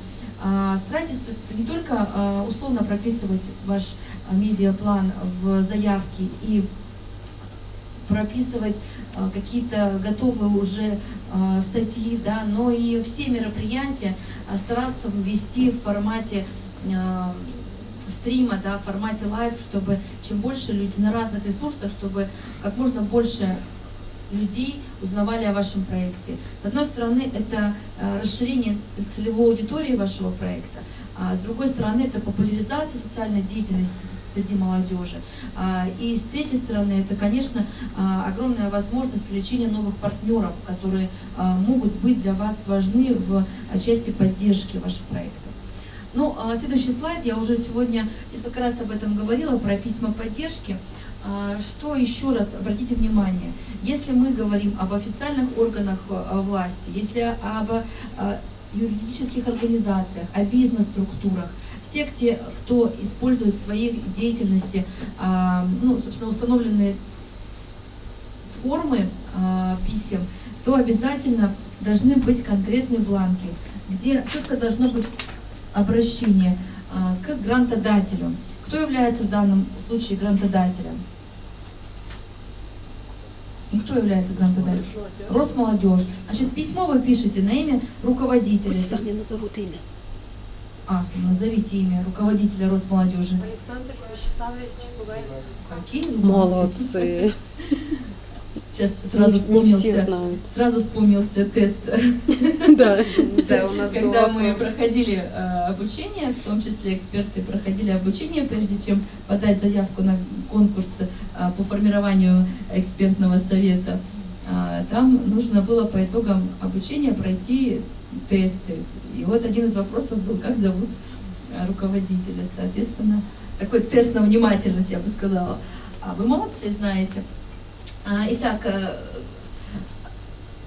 на имя руководителя Федерального агентства по делам молодежи Александра Вячеславовича Бугаева пишется письмо, должны быть все исходящие данные, то есть должна быть фамилия, должна быть дата исходящего, номер исходящего письма, то есть обращение к Бугаеву и, соответственно, описательная часть в части того, какую именно поддержку вам оказывают и каков денежный эквивалент этой поддержки, если это не финансовая поддержка. Еще, конечно, могут быть письма, да, вот распределяют как два типа писем. Одни вот конкретные письма поддержки, где обозначается конкретная организационная финансовая поддержка, а второе, это могут быть письма, которые такие нематериального направленности, да, я их так называю лирические письма, где написано, какой вы молодец, или какая вы молодец, какой у вас классный проект, как он важен для региона, и вот хорошо бы, чтобы такой проект поддержали. Конечно, вот такое письмо приложить к подпункту софинансирования и показать, что у вас вот такой партнер, вы не сможете, потому что эффективность этого письма будет нулевая. А вот приложить это письмо как дополнительные материалы и показать, что у вас есть такая поддержка, где оценивают вашу деятельность, где оценивают ваши непосредственные, ваш проект, да, то есть, который направлен на решение конкретной значимой проблемы для вашего региона, это безусловный плюс. В том числе очень важно в дополнительных материалах проставить непосредственно те документы, которые могут быть усиливающими. Это различные сертификаты, благодарственные письма, характеристики, Ну и, конечно же, что касается финансовой части, это могут быть коммерческие предложения от компаний, где мы понимаем, что вы запрашиваете конкретные товары, вернее, средства на покупку конкретных товаров или техники, там определена характеристика, там определен денежный эквивалент, и, соответственно, хоть у нас эксперты практически там во всех субъектах РФ побывали, обладают такими широкими знаниями, да, но тем не менее есть особенности для каждого субъекта. И, например, то, что денежный эквивалент труда волонтеров в Якутии 500 рублей, это, конечно, ну, для нас это было таким. Хотя здесь надо посмотреть, потому что, ну, скажем так, чтобы лишних вопросов не было в данном случае, что ваша смета завышена, лучше заранее подстраховаться и такие коммерческие предложения получить. Но для республики Якутия это, наверное, одно из важных, потому что я сразу предвижу, какие у вас будут суммы, да, например, на те же футболки. Не потому, что вы подняли эту стоимость, а потому, что действительно здесь вот это не так дешево стоит. Да? В среднем сколько стоит, например, футболка для волонтеров, чтобы здесь вот заказать? 950. От 700. От скольки? От 700 при большом заказе. При большом. Да. Ну а если вот так штук там 30, например? 950. 950, да? Ну вот, видите. Например, у нас вот в Омской области такой, ну, для волонтеров можно футболки заказать и по 450, и по 500 вот при таком количестве. Поэтому в Москве там... Еще дешевле. Еще дешевле. Ну, в Москве-то, наверное, конкуренция. Скидки? Скидки? Ну, понятно. Но при большом заказе вот 450, да, вот где-то 500 рублей вот в Омске, это Сибирь, да, соответственно, можно. А если еще больше, вернее, меньше количество заказывать, там где-то 700 рублей. Но по большому счету, да, есть разница в цене. Соответственно, здесь очень важно, чтобы у экспертов таких вопросов не возникло. Ну и еще для того, чтобы не загромождать, знаете, с техническими характеристиками и описанием того, там, какой у вас ноутбук или какая у вас техника, то тоже лучше вот такие коммерческие предложения собрать. Особенно если там у вас какие-то проекты связаны там с робототехникой, да, приобретением какого-то специализированного оборудования, потому что там сразу ценник очень быстро, вернее, разница между стоимостью, да, там, обычного ноутбука и ноутбука для робототехники, например, большая. То есть и ты так сразу понимаешь, что нужны какие-то комментарии относительно этого пункта. Так, по-моему, это вот у нас уже последний слайд, если я не ошибаюсь. Ну да. Ну, собственно, еще последнее скажу, что вы, когда готовите вашу смету, пропишите вот вообще все от иголочки до приобретения там какого-то дорогостоящего оборудования, если оно вам такое нужно. И потом сделайте такую аналитику, где вы можете, какие вот непосредственно расходы вы можете сами закрыть, какие расходы могут закрыть ваши партнеры, коллеги, представители там бизнеса, которые вас поддерживают, а то, что вы ну никак не сможете найти. И там, где вы не сможете найти ресурсы на данный проект, да, соответственно, вы там уже непосредственно и запрашиваете у грантового оператора. Пожалуйста, не завышайте суммы, которые вы не только на товар, да, который вам необходимо купить, но, собственно говоря, если какая-то техника дорогостоящая вам принципиально важна по техническим характеристикам, потому что с техникой более низкой стоимости вы не решите те задачи, которые перед вами стоят, то это одна история. Ну, тогда пропишите это в комментариях, в письмах, сопровождающих данную статью. А если вы можете обойтись ноутбуком, который стоит там не 150 тысяч, да, а там 60 тысяч, то, пожалуйста, этот момент обязательно учтите. Далее. Здесь очень важный момент, который связан с тем, что да, общая сумма грантового конкурса 2,5 миллиона. Но если это ваш первый опыт, если вы еще не пробовали себя в роли руководителей проектов, если вы ни разу не получали гранты, понимаете, мало грант получить, написать проект мало грант получить, его надо еще реализовать. а еще надо отчитаться и финансово, и аналитически. И это, безусловно, всегда ответственность, большая ответственность. Мне коллеги говорят, ты сейчас так напугаешь, никто потом просто не будет в ЭКМП участвовать. Это, говорят, еще и уголовная ответственность за нецелевую трату финансовых средств, но это так и есть, как бы то ни было. И по факту там нецелевой траты денег возбуждается уголовная статья, да, по факту мошенничества. Соответственно, дабы вот таких моментов не было, вы просчитайте максимально и не завышайте стоимость. Попробуйте зайти небольшими грантами, потом усиливайтесь. Ну, собственно говоря, если совсем уже кратко по бюджету, пожалуй, наверное, вот на этом остановлюсь и поотвечаю на ваши вопросы. Да, пожалуйста. Вот у нас в проекте, в смету проекта включили курсы обучения, да, водителям. Мы не нашли там раздела вот этого. Куда можно вот его добавить? Есть Это услуги, в данном случае услуги, но оплата услуг по обучению, это имеется в виду какое обучение? Ну, То есть обучение с выездом. Есть там, авиабилет добавили, а куда добавили именно? Ну, то есть это повышение квалификации Да, какое-то? повышение квалификации. А мы можем на такие... Оплата, ну, услуг? смотря какое повышение квалификации, опять надо смотреть. Это оплата услуг преподавателей, экспертов. Ну да.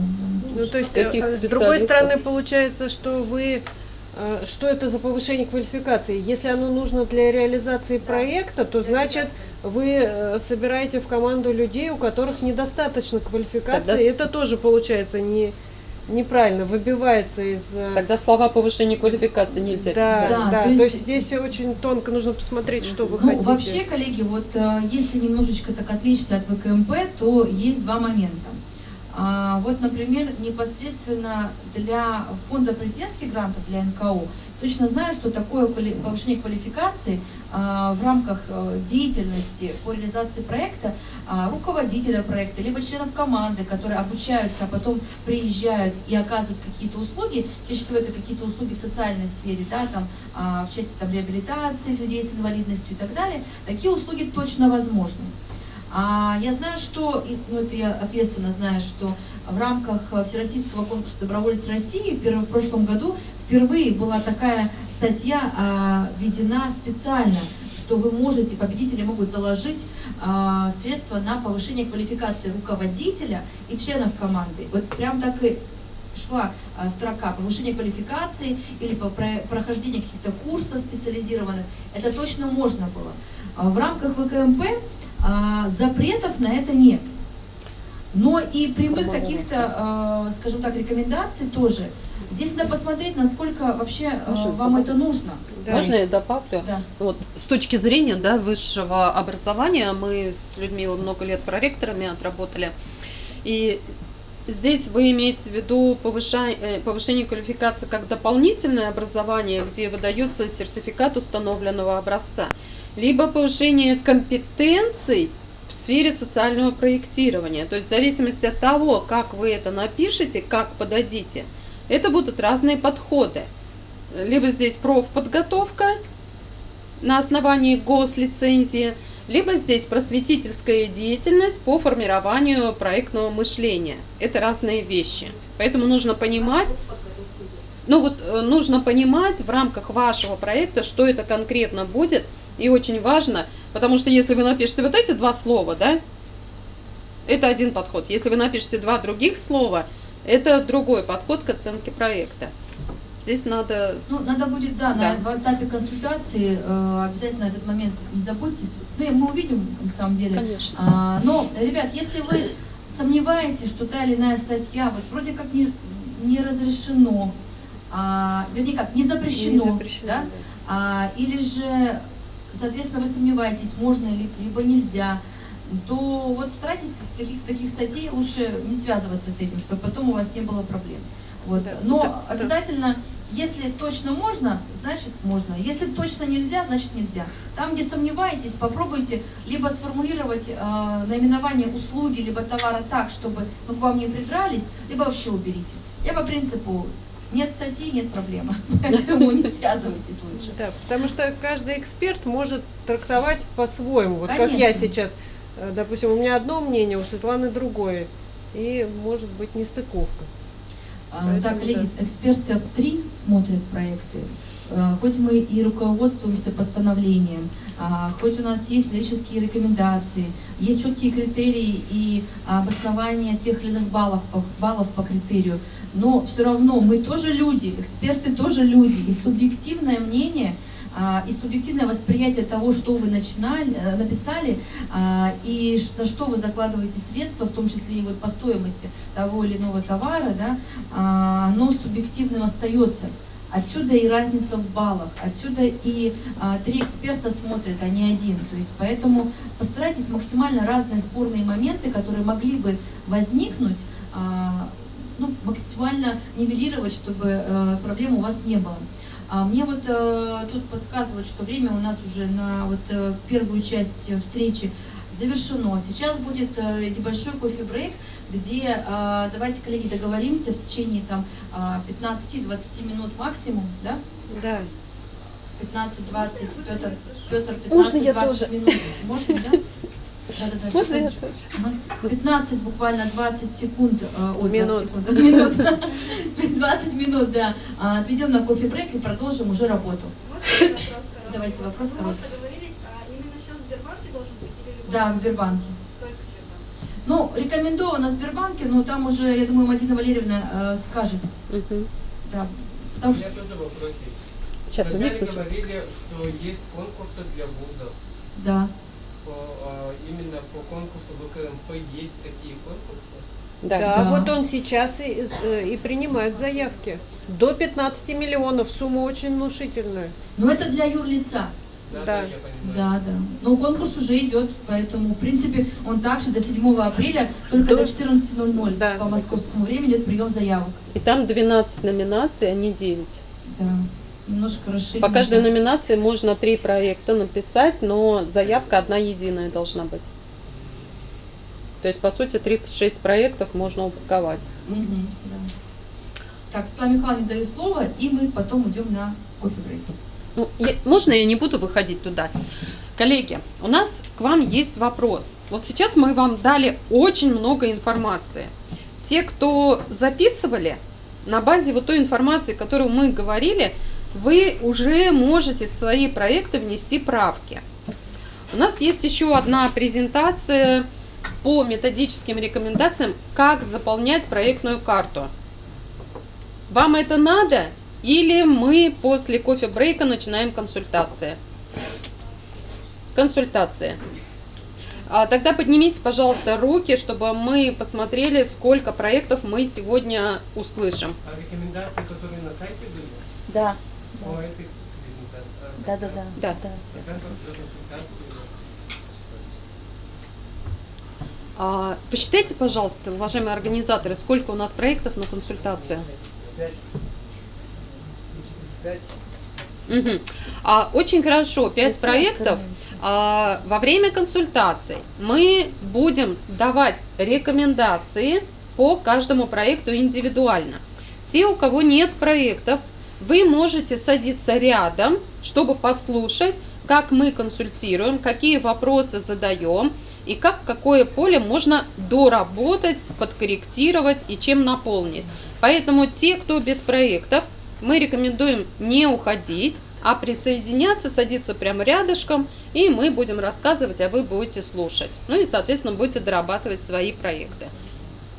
А по поводу графика консультаций на завтра мы скажем в конце нашего рабочего дня, да? Давай мы спросим, завтра сколько человек готово прийти? Скажите, пожалуйста, есть понимание завтра, кто еще будет консультироваться? Вот сегодня нет, а завтра да. Сколько еще человек?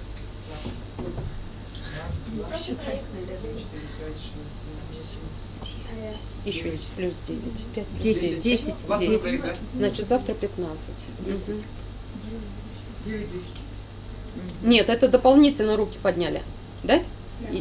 Нет, это я поняла, что Сегодня дополнительно. 5 человек, да, получают консультацию, завтра еще 10 человек. Плюс дополнительно плюсом 10. Итого 15. Коллеги, а те, кто не поднял руку ни на сегодня, ни на завтра, вы без проектов? Или вы еще думаете, подавать проекты, либо не подавать проекты? Либо участники проекта, либо Вы члены команды проекта, да? Мгм. Понятно. Ну, либо сотрудники еще есть, да, которые, ну, хочется повысить компетенцию. Консультация проекта только один раз. Нет, каждый Сегодня, день. завтра. То есть вы со своим проектом можете Послезавтра. приходить каждый день к нам, потому Да. что вы каждый день после наших консультаций будете его корректировать, дорабатывать и в ваших интересах отточить его просто. Да. Скажите, пожалуйста, а если мы пишем заявки на заочный конкурс, можно будет вас проконсультироваться? Конечно. Конечно. Можно. Конечно, по всем проектам. Я хотела спросить, а как отредактировать собственный проект? Вот на 20 макро Техническую сторону мы вам сейчас, на данный момент, сказать не можем. Поэтому, если у вас есть проект в Word, Ну, то есть то правочки вы будете, да, вносить именно там. Выгрузку можно делать? Ну, то есть вам повезло, еще раз я говорю, что вы очно защищаетесь. Кто-то из вас из АИСа выгрузку делал уже? Не выгружали? после подачи. PDF вроде выходит. В PDF выгружается? Пусть Да. выходит в Ну PDF. тогда выгрузите в PDF просто и с этой выгруженной заявкой в идеале еще и распечатать ее, да, чтобы мы не смотрели в компьютер, так скажем, и завтра прийти. Да. Да. Да, давайте завтра, значит, вы делаете выгрузку из PDF, в PDF, распечатываете и с печатными приносите, вариантами да. приходите. Можно просто шаблон проекта, а не тот, который в АИСе. Можно. Можно. Можно. Так, а тот, который в АИСе, он Ну, же идентичный. А шаблон вордовский, да, вы имеете в виду? Новый. А, ну, Новый, старый? Ну, Мгм. Отлично, у вас даже молодцы, молодцы. телеграмму загрузил. Окей, тогда мы, И в принципе, про договорились. регламент Регламент консультаций. консультаций. Ну, а что там? 5 проектов. Ну, давайте после кофе-брейка мы объявим Да, регламент, хорошо. да, сейчас посчитаем. Петр, тогда кофе-брейк, и во второй половине мы объявим регламент по времени, сколько консультируем. Началась распродажа. Ну, страшно было.